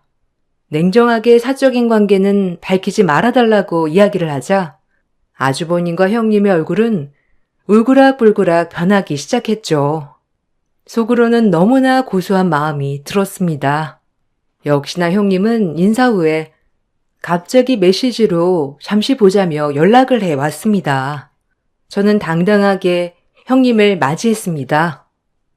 동서, 아니 이게 뭐하는 짓이야? 지부장이라니. 지금 이게 말이나 돼? 여기서 일을 해봤던 것도 아니고 이게 얼마나 잘못된 건지 알기나 해? 뭐가 잘못되었죠? 그러면 직원도 아닌 형님이 여기에 자꾸 오는 건 말이 되는 거고요? 형님은 여기 직원도 아닌데 매번 출근을 하시고는 직원들 부려먹지 않으셨나요? 그런 제가 너무한 걸까요? 아니면 형님이 너무하신 걸까요? 아니, 내가 부려먹긴 뭘 부려먹어? 그리고 지부장 자리는 원래 우리 남편이 될 거였는데 어떻게 동서가 될 수 있어? 그건 알 필요 없지 않나요? 조사를 해보니 아주버님 그동안 뒷돈을 여러 번 받으셨더라고요. 이거 다 증거 있는데 말씀드릴까요? 뭐? 뒷돈이라고? 우리 남편은 그런 거 할 줄 몰라. 무슨 소리를 하는 거야? 더 이상 직원이 아니신 분이랑 이야기할 필요는 없으니 나가주세요. 그리고 다시는 용건 없이 여기 오지 않으셨으면 좋겠습니다. 뭐라고? 황당한 얼굴을 하고 있는 형님을 밖으로 내보내고 나서 저는 시숙의 지금까지의 일에 대해서 다시 살펴보게 되었어요. 시숙은 지부장의 자리가 자신에게 올 것이라고 생각하고 여러 업체에 뒷돈을 받았던 정황이 있었습니다. 이를 먼저 확인을 하고 보고를 한 후에 시숙에게 이 사실을 이야기했습니다. 재수씨, 이거 너무한 거 아니에요?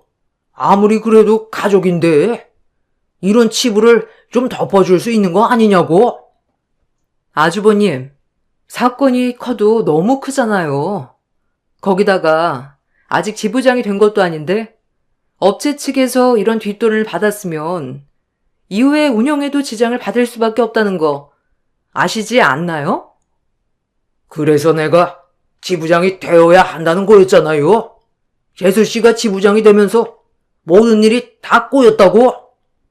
아주버님, 이건 제 탓이 아니고 아주버님이 더럽게 일한 탓 아닌가요? 뭐? 더럽게 일해? 사업 운영 한 번도 안 해본 주제에?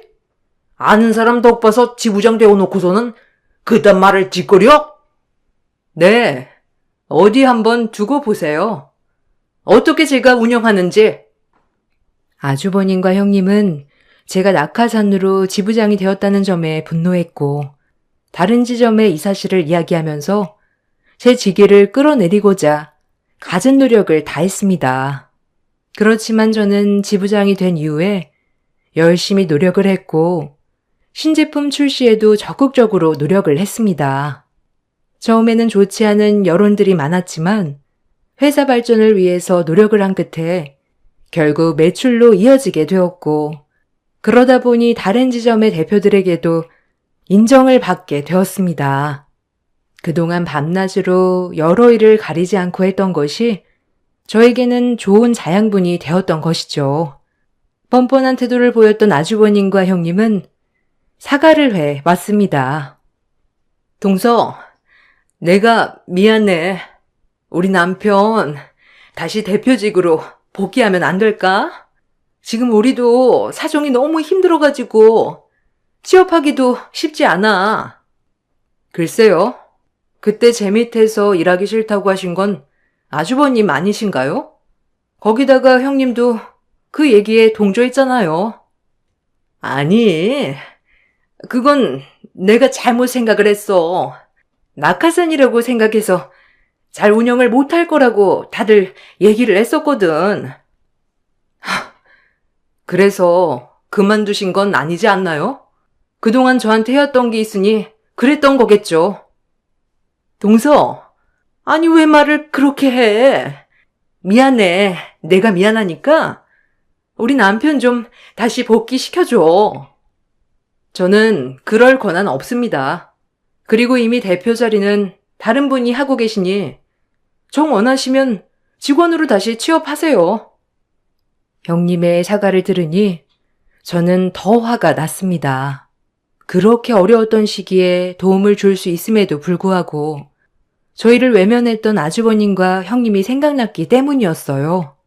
당장 아이들이 먹을 밥값도 없어서 쩔쩔매던 그 시기에 형님과 아주버님은 호화로운 생활을 즐기고 있었기 때문에 그때 생각으로 저는 용서해 줄 수 없었습니다. 그렇게 저는 더 독한 마음을 먹고 회사 생활을 이어나갔고, 업계에서는 전국에서도 판매율이 높은 지점들을 보유하고 있습니다. 시숙과 형님과는 더 이상 연락을 하고 있지 않아요. 남편은 지속적으로 우울증 치료를 받으면서 다시 일상으로 되돌아가기 위한 노력을 하고 있습니다. 자신의 잘못은 결국 부메랑처럼 자기에게 돌아온다는 걸 알게 되었습니다. 모든 분들의 선의가 다시 축복으로 돌아오시길 바라면서 이만 글을 마치겠습니다. 감사합니다. 안녕하세요. 매일 사연만 보고 있다가 제 이야기도 함께 나누고 싶어 용기 내 사연을 전해봅니다. 저는 어릴 적 부모님을 사고로 잃고 할머니 손에서 자란 30대입니다. 고등학교를 졸업하고 할머니가 돌아가시게 되면서 생계를 위해서 지역 내 유명하다는 식당에서 일을 하게 되었어요. 처음에 식당 일을 할 때는 적응하기 어려웠지만 힘들 때마다 더 열심히 하려고 노력을 했어요. 처음에는 설거지만 했었는데 점점 적응을 하면서 홀에서 근무를 하고 마침내 사장님께서 음식을 만드는 것까지 알려주셨답니다. 그렇게 5년을 그 가게에서 일을 했습니다. 그러다 외국에 나가 살고 있었던 남편과 처음 만나게 되었어요. 남편은 국내로 취직을 하게 되면서 들어오게 된 것이었죠. 몇 차례 마주치다 보니 남편과 친해지게 되었고 결국 남편과 사랑을 하게 되었답니다. 비밀로 만남을 이어나가던 도중에 우리 두 사람에게 새 생명이 찾아오게 되었어요. 결국 혼전 임신으로 결혼을 하게 되었습니다. 처음에는 시부모님께서 결혼을 탐탁치 않아 하셨어요. 임신을 했기 때문에 어쩔 수 없이 결혼을 허락해 주시긴 했지만 저에게 곁을 내어주시진 않으셨답니다. 처음에는 임신을 했어도 결혼을 반대하셨지만 결혼하지 않고서도 낳겠다는 저의 말에 수락을 해 주셨거든요. 그러다 보니 초반에는 저에게 무척 냉담하게 대하셨어요. 가게에 출근을 해도 말을 시키지 않으실 정도였죠. 그래도 저는 시부모님을 저의 친부모님처럼 알뜰살뜰 챙겼어요. 저도 가족의 사랑이 고팠고 부모님이 생겼다는 것이 너무나 기뻤거든요. 임신을 한 몸이지만 매일같이 시부모님 가게로 나가서 매일 일을 도와드렸답니다. 저의 노력에 시부모님도 마음이 열리셨는지 어느 순간 저를 받아주시기 시작하셨어요. 결정적으로 시부모님이 저를 받아주셨던 이유가 있었어요. 시아버님이 지병이 있으셨는데 늦은 밤 홀로 가게를 정리하다 쓰러지셨던 적이 있었거든요. 그때 마침 제가 가게불이 켜져 있는 걸 보고 들어왔다가 시아버님을 발견하고 바로 병원으로 옮겨서 다행히 치료를 받으셨어요. 그때 이후로 시아버님 건강은 더 나빠지긴 했지만 그래도 생명을 살리게 되었다며 시어머님이 그때 이후로 저를 받아주셨죠. 저도 시부모님이 처음에 저를 탐탁치 않아 했던 것은 이해할 수 있었어요. 시부모님께서는 식당을 40년 동안 운영하셨고 늦은 나이에 남편을 낳아 애지중지 길러오셨어요. 남편이 하고 싶다는 건 다 해주면서 아끼고 아껴 키운 자식이었는데 갑자기 직원을 임신시켜 결혼을 한다고 하니 제가 더 마음에 들지 않았던 것이었죠. 그렇지만 저의 노력으로 시부모님은 인정을 해 주셨어요.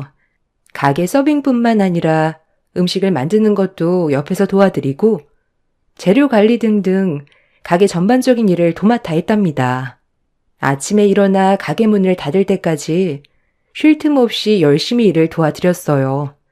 몸이 힘들기는 했지만 시부모님에게 인정을 받았고 남편도 그런 저의 노력을 알아주었기에 힘들다 생각이 들지 않았던 것 같아요. 그렇게 결혼 후 3개월 만에 저는 시부모님의 인정을 받을 수 있었답니다. 그러던 중 갑작스레 유산을 하게 되었어요. 가족들은 모두 다 놀랬지만 저는 얼른 몸을 추스리려고 노력했습니다. 시부모님께서는 자신들이 처음부터 받아주지 않아 유산을 한 것이 아닌가 싶은 마음이 드셨는지 매번 미안해 하셨어요. 남편 역시 유산 이후 많이 힘들어 했었죠. 그렇지만 모두가 힘든 시기를 지내오면서 가족에는 더 끈끈해졌던 것 같아요. 그 시기 이후론 저를 정말 딸처럼 생각하고 더 아껴주시고 항상 챙겨주셨답니다.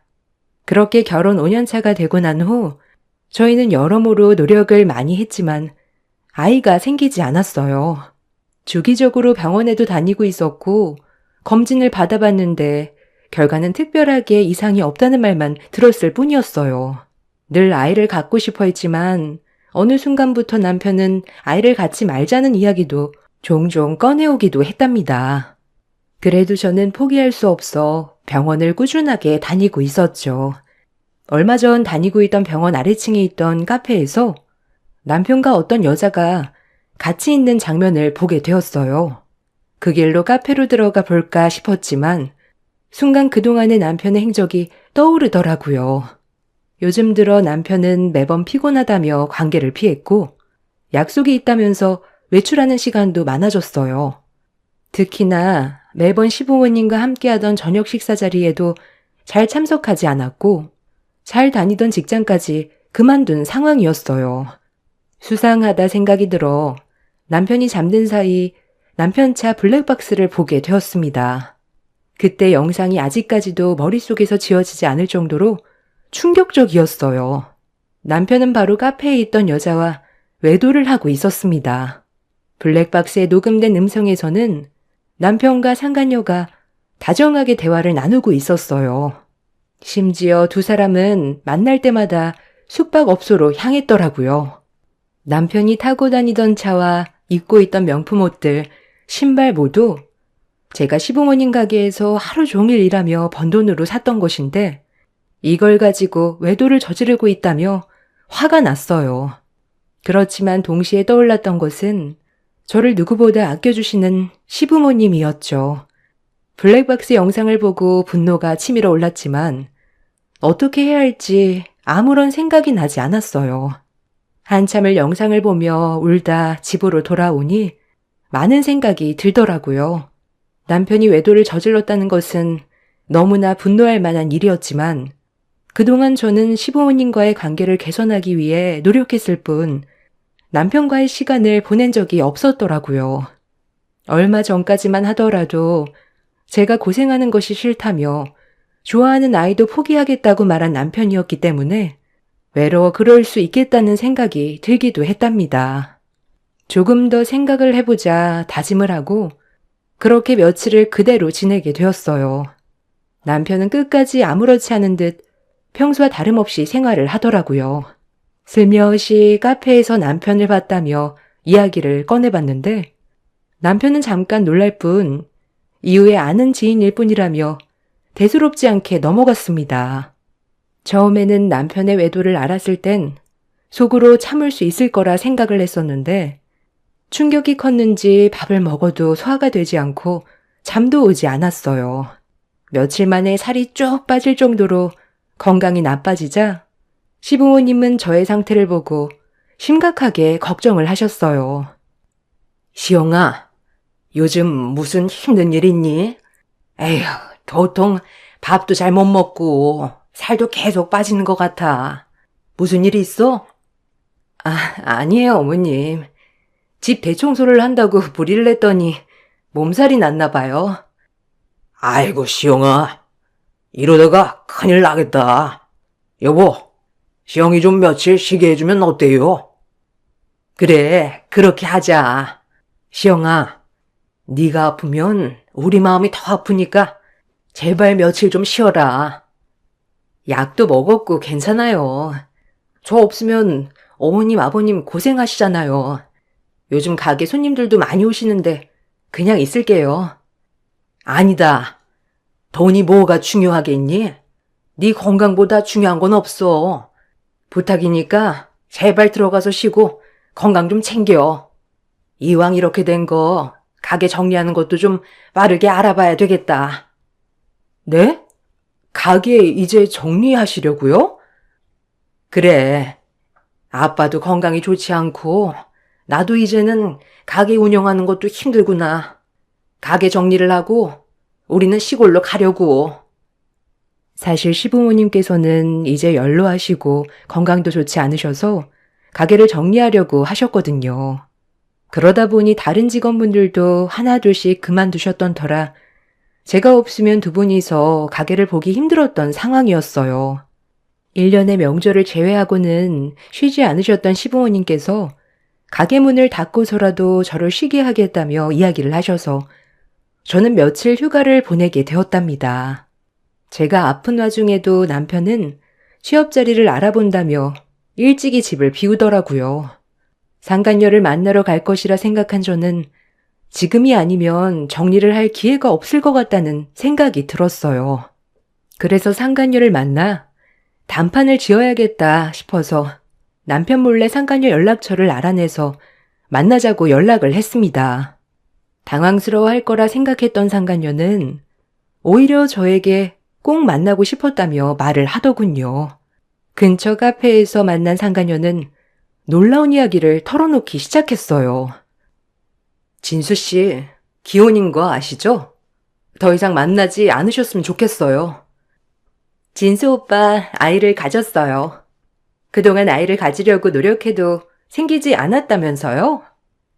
네? 아이를 가졌다고요? 남편도 알고 있어요? 오빠도 알고 있어요. 저희 이 아이 낳을 거예요. 그러니 그쪽에서 헤어져 주셔야 되겠네요. 저기요, 상간녀는 그쪽이에요. 임신했다고 하더라도 저는 이혼할 수 없어요. 그럼 소송을 하던지 어쩌던지 마음대로 하세요. 어차피 오빠도 당신이랑 더 이상 살 수 없다고 말했거든요. 절대로 이혼할 수 없으니 그렇게 아세요. 남편은 이혼하지 못할 겁니다. 참나. 역시나 구하라고 하더니 자존심이 하나도 없네. 저기요. 그쪽 남편이 당신 말고 내가 좋다고 하잖아. 당신만 사라지면 아이 낳고 오손도손 살겠다는데. 왜? 부모가 없으니 쫓겨나도 갈 데가 없어? 뭐라고요? 그렇잖아.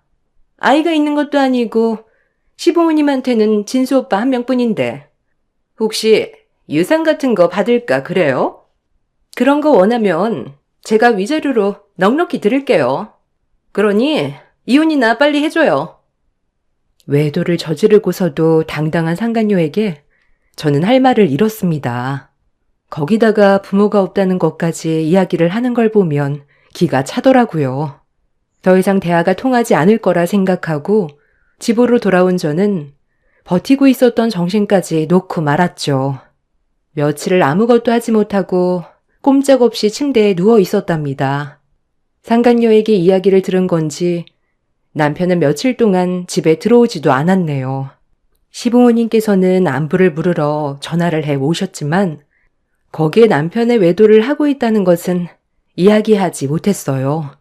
연로하시고 거기다가 몸도 좋지 않으신데 이 사실까지 알려지게 되면 충격에 큰일이 날 수도 있겠다 싶어 우선 말을 하지 않기로 결심했습니다. 그러던 중 갑자기 현관벨이 울리기 시작했어요. 올 사람이 없는데 하고 생각하며 문을 연 순간 그 앞에는 시부모님이 음식을 바리바리 싸가지고 오신 걸 발견했답니다. 어머, 어머님, 아버님, 어떻게 오셨어요? 이게 다 뭐예요? 갑자기 찾아와서 놀랬지? 전화 받는 목소리가 영 좋지 않아 보여서 진수한테 전화했더니 자긴 바쁘다고 끊어버리고 밥은 잘 챙겨 먹는지 약은 먹는지 걱정돼서 와봤단다. 몸은 좀 괜찮니? 밥은 먹었어? 시모의 말에 저는 그 자리에서 앉아 펑펑 울기 시작했어요. 어머님과 아버님은 아무런 말도 하지 않으시고 저를 토닥이며 위로를 해주셨어요. 그동안 시부모님은 저희 집에 한 번도 찾아오시지 않으셨어요. 혹시나 불편할까봐 저를 배려해서 집에 오시지 않으셨는데 얼마나 걱정이 되셨으면 음식을 바리바리 챙겨서 찾아오셨을까 생각이 들더라고요. 시부모님께서는 저를 달래서 방에 데리고 와 쉴 수 있게 해주셨고 가지고 오신 음식으로 밥상을 차려주셨어요. 며칠 동안 아무것도 먹지 못했었는데 시부모님이 차려주신 음식으로 덕분에 밥을 먹을 수 있었습니다. 시부모님께서는 제가 그동안 더 말라진 모습을 보시고 너무나 안타까워 하셨어요. 시영아, 왜 이렇게 살이 많이 빠졌어? 무슨 일이 있으면 나에게 꼭 얘기를 해다오. 어머님, 별일 없어요. 금방 나아질 거예요. 오히려 어머님, 아버님 얼굴이 어두우신데 무슨 일 있으세요? 아이고, 시영아. 우리 걱정은 하지 마라. 우리는 이제 나이가 들어서 힘이 없는 거지만 너는 아직 젊잖니. 걱정할 일은 없는 거지? 그런 거 전혀 없어요. 금방 괜찮아질 거예요. 어머님, 아버님이 직접 밥을 차려주시니 밥도 잘 넘어가는 것 같아요. 밥을 먹고 나서 어머님, 아버님께서는 저희 침실을 보고 놀라셨어요. 계절이 바뀐 지 한참인데도 이불을 전혀 교체하지 않았었거든요. 시영아, 침대 커버가 너무 얇은 것 같다. 엄마랑 아빠가 바꿔줄 테니까 너는 거실에 잠깐 나가 있으렴. 어머님, 나중에 제가 바꿀게요. 신경 쓰게 해드린 것 같아 죄송해요. 아니야, 시영아. 너는 내 딸이야. 며느리가 아니고 내 딸이라서 더 마음이 아프다. 얼른 건강해져야지. 그래, 시영아. 금방 바꿔주고 우리도 가볼게. 잠시만 거실에 있어. 시부모님의 말에 저는 거실로 가 앉아 있었어요. 그때 그동안 보이지 않았던 남편이 갑자기 문을 열고 들어왔답니다. 현관에 시부모님 신발이 있었는데도 그걸 보지 못했는지 들어오자마자 저를 보고는 옆에 있던 물건들을 마구 던지기 시작했어요. 말려보려고 했지만 남편은 막무가내로 소리치면서 들으려고도 하지 않았네요. 한참을 물건을 던지면서 소란을 피우던 남편은 겨우 진정하고 이야기를 하기 시작했어요. 너 수연이 만났어? 만나서 뭐라고 했길래 걔가 하루 종일 누워만 있어? 걔 때리기라도 한 거야? 뭐? 여보, 당신 제정신이야? 내가 걔 만났다고 지금 이러는 거야? 그래, 걔 내 아이 임신했어. 당신이랑 아무리 노력해도 안 된던 걸 걔는 벌써 임신했더라.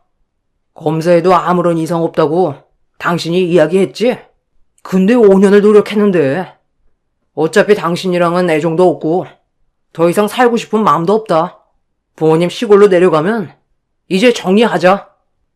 여보, 무슨 소리야? 그리고 그 얘기는 나중에 다시 해. 지금. 무슨 다시 해? 지금 이야기 끝내자. 수연이 너 때문에 쇼크 받아서 지금 힘들어해. 당신 임산부한테 행패 부린 거야. 이거 고소하면 당신도 큰일 나는 일이라고. 수연이 쇼크 받았으니까 합의금으로 5천만 원 내놔.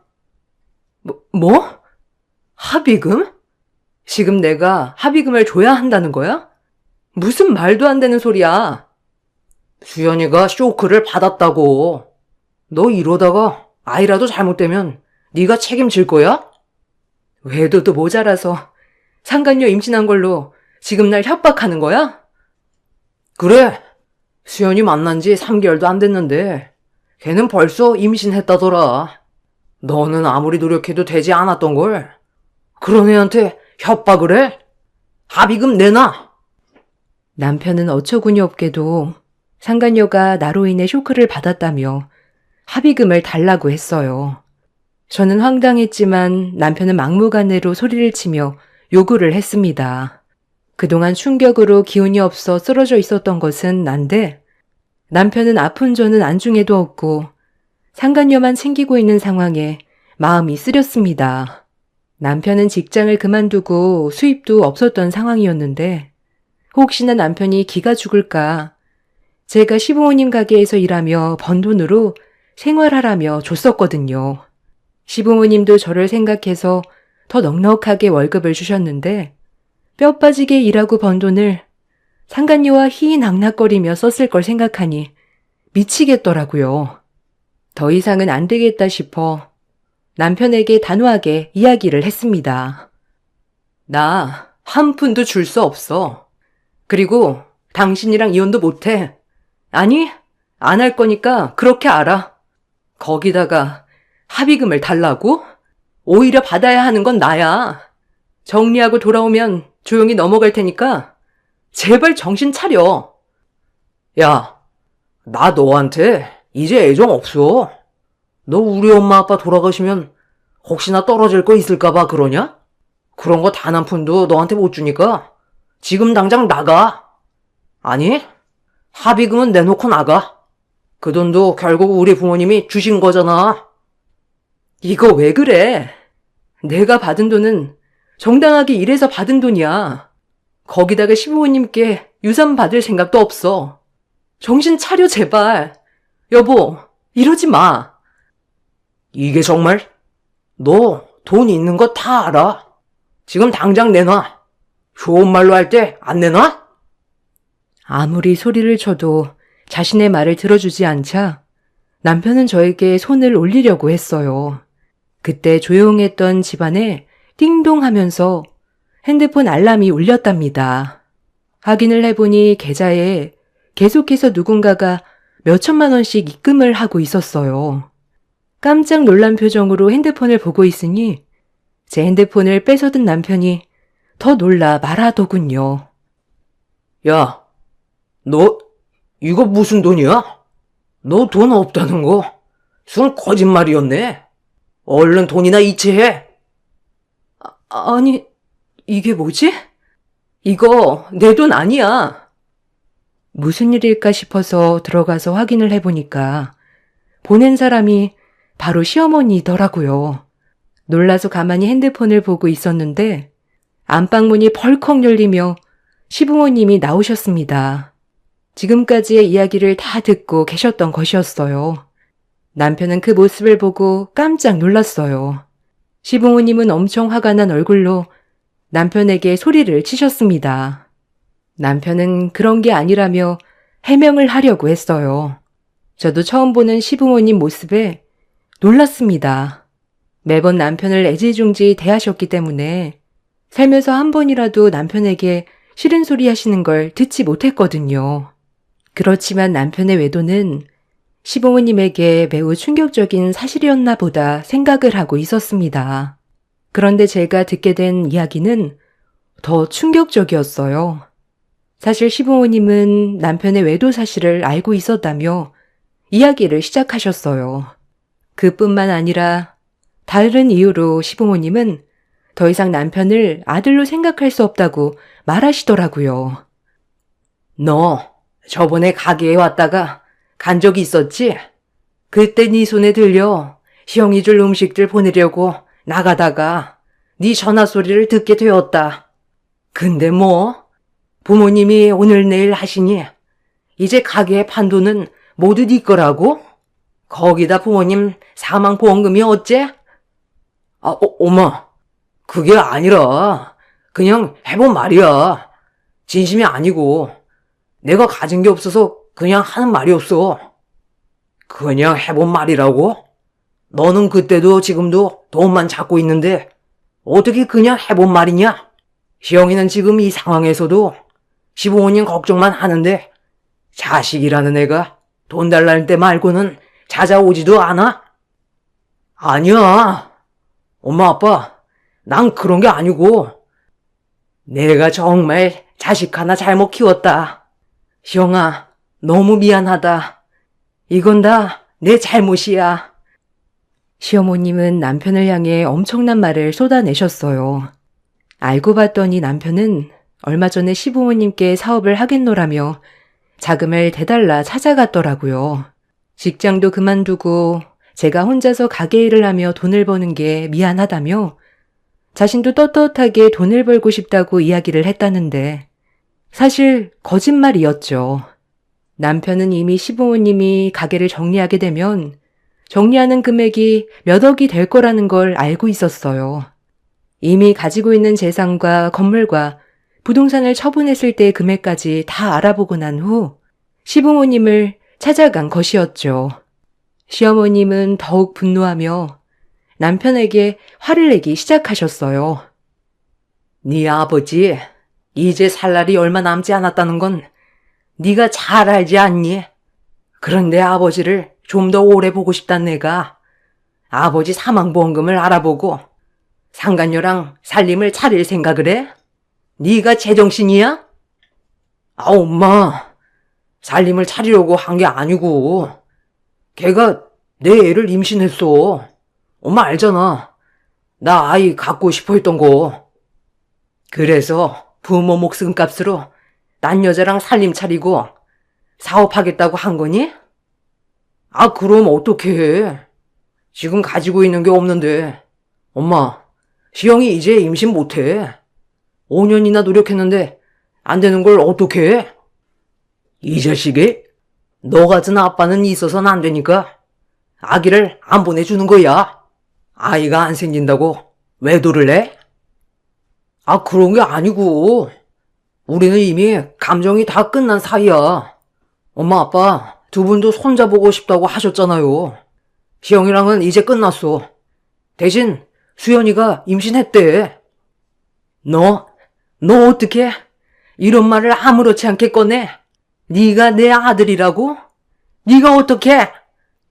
시부모님은 분노하셨고 남편은 그런 시부모님의 모습에 당황스러워했어요.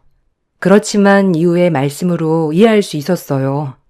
시어머니는 갑자기 아들이 사업을 하겠다는 것이 탐탁치 않았고 그날은 이상하게 받아주기 싫었다고 하셨어요. 그래서 그냥 생각해 보겠다며 돌려보냈다가 저에게 줄 음식을 들려보내려고 남편을 따라 나왔다고 해요. 문제는 남편이 밖에서 상간녀와 통화를 하는 소리를 시어머님이 듣게 된 것이었죠. 남편은 상간녀에게 이제 아버지도 돌아가실 날이 얼마 안 남았고 어머니도 아버지 돌아가시면 얼마 못 가실 거라며 사망보험금은 모두 자신의 차지라고 이야기를 한 거였어요. 거기다가 저와 이혼을 하게 되면 부모님은 재산을 넘겨줄 거라며 최대한 빨리 이혼을 하겠다는 이야기를 했던 거죠. 이 말을 들었던 시어머니는 제가 그동안 소가리를 하면서 살이 계속 빠졌다는 것을 알게 되셨고 그 후로 전화통화를 했지만 꾹 참고 자신 걱정보다는 시부모님 건강을 걱정하는 모습을 보고 이대로는 안 되겠다 생각을 하셨다고 합니다. 난 시영이가 임신을 해서 받아준 게 아니었어. 누구보다 우리를 친부모처럼 챙기고 진심으로 대해서 받아준 거지. 손자도 다 필요 없다. 우리에게는 시영이가 더 중요해. 엄마, 무슨 말을 그렇게 해? 시영이는 남이야. 엄마, 시영이 우리 돈 보고 결혼한 거라고. 무슨 소리 하는 거냐? 네가 가게 일을 해본 적이나 있어? 시영이 아침 새벽부터 나와 마감할 때까지 있는다. 너는 평생을 부모님 가게라고 와서 일해본 적 있냐? 자기 몸 아파도 우리 몸을 더 걱정해주는 건 시영이밖에 없다. 아빠, 다 시영이가 속이려고 하는 거라니까. 유산한 것도 얘 때문이라고. 진수야, 너 아무리 그래도 그렇게 이야기하는 거 아니다. 그 임신한 몸으로 가게 운영하려고 시영이 밤낮 없이 일하다가 유산한 거야. 너는 평생을 도와주지 않았던 걸 시영이는 임신한 몸에 힘들어도 매일 나왔다고. 네가 유학을 가며 쓴 돈 살던 집 모두 엄마 아빠가 너를 위해서 피땀 흘려서 번 돈이지만 너는 그거 한 번이라도 고마워한 적 있었니? 그런데 거기다가 외도나 저지르고 딴살림 차리겠다고 거짓말로 엄마에게 말을 해? 네가 어떻게 내 아들이야? 어떻게 네가 그럴 수 있어? 남편의 말에 저는 기가 찼지만 제가 분노를 하기 전에 시부모님께서 더 큰 분노로 화를 내주셨어요. 남편은 어디서 무얼 듣고 왔는지 제가 했던 모든 행동이 시부모님의 유산을 노리고 한 행동이라고 생각을 하더라고요. 그렇지만 저는 결혼 5년 후에도 결혼 전 3년 동안도 열심히 가게에서 일을 했고 정말 친부모처럼 시부모님을 대했어요.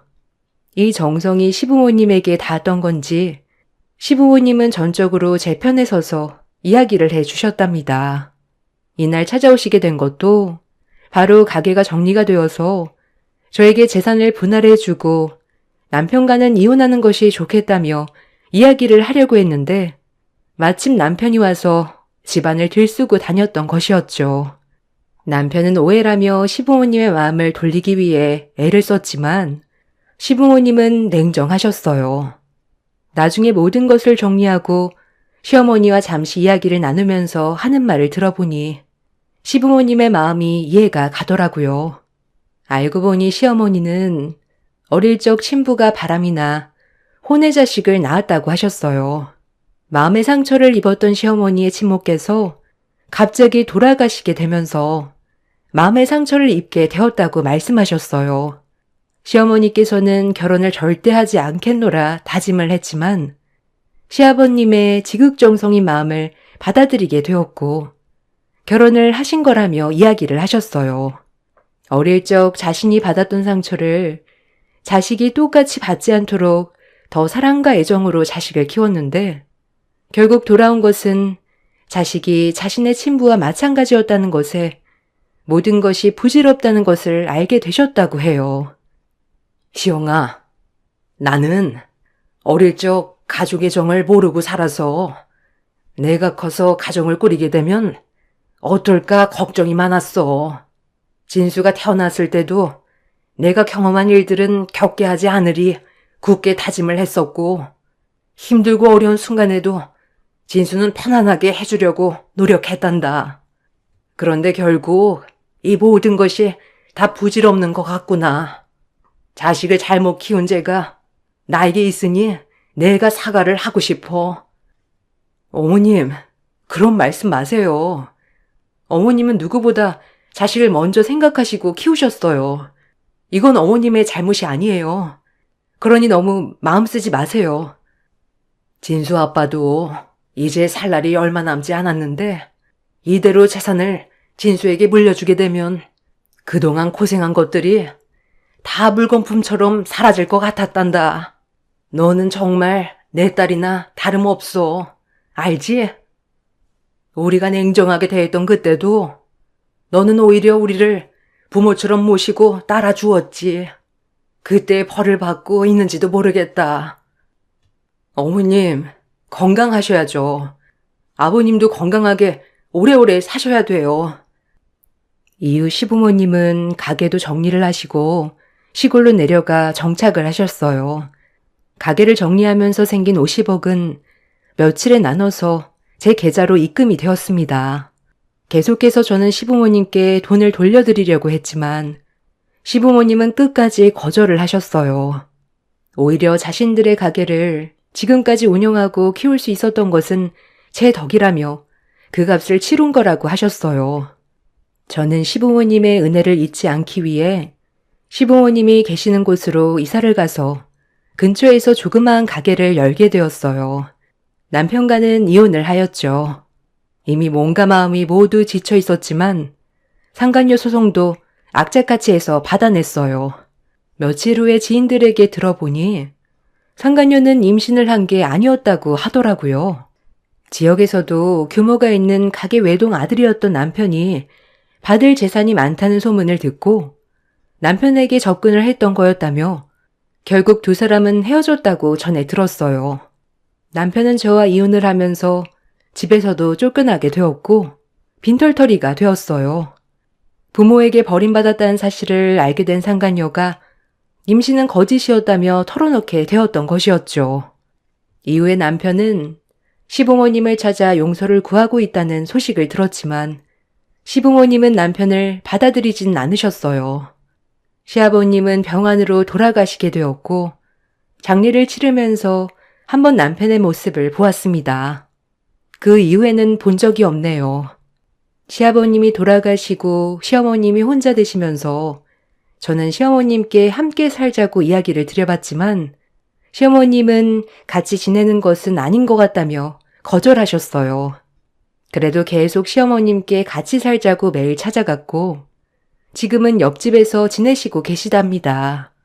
중간중간 남편이 시어머님을 보러 오는 것 같지만 시어머님은 찾아오는 남편을 그대로 보내시는 것 같더라고요. 저에게는 지인을 통해서 연락이 계속해 오고 있지만 남편과는 이제는 끝난 사이라 생각을 하고 있어요.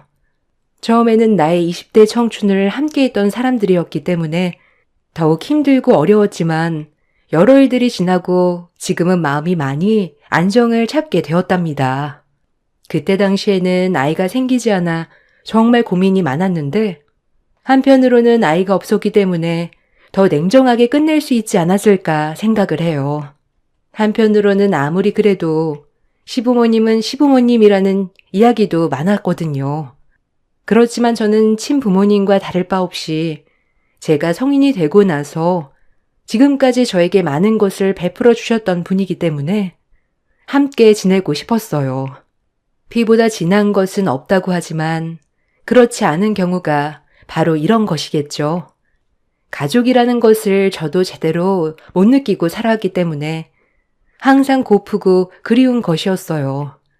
사실 남편이 외도를 저지르고 있었다는 것을 알고 난 후 부모님과 같았던 시부모님께서 저에게 등을 돌리시진 않을까 두려운 것도 컸었거든요. 그렇지만 저의 예상과는 다르게 시부모님은 전적으로 제 편이 되어주셨고 끝까지 친부모님처럼 지지해 주셨습니다. 남편과의 가정은 더 이상 이어질 수 없지만 그래도 나를 사랑하고 내 편에 서주는 부모님을 만나게 되어서 다행이라 생각합니다. 긴 글 읽어주셔서 감사합니다.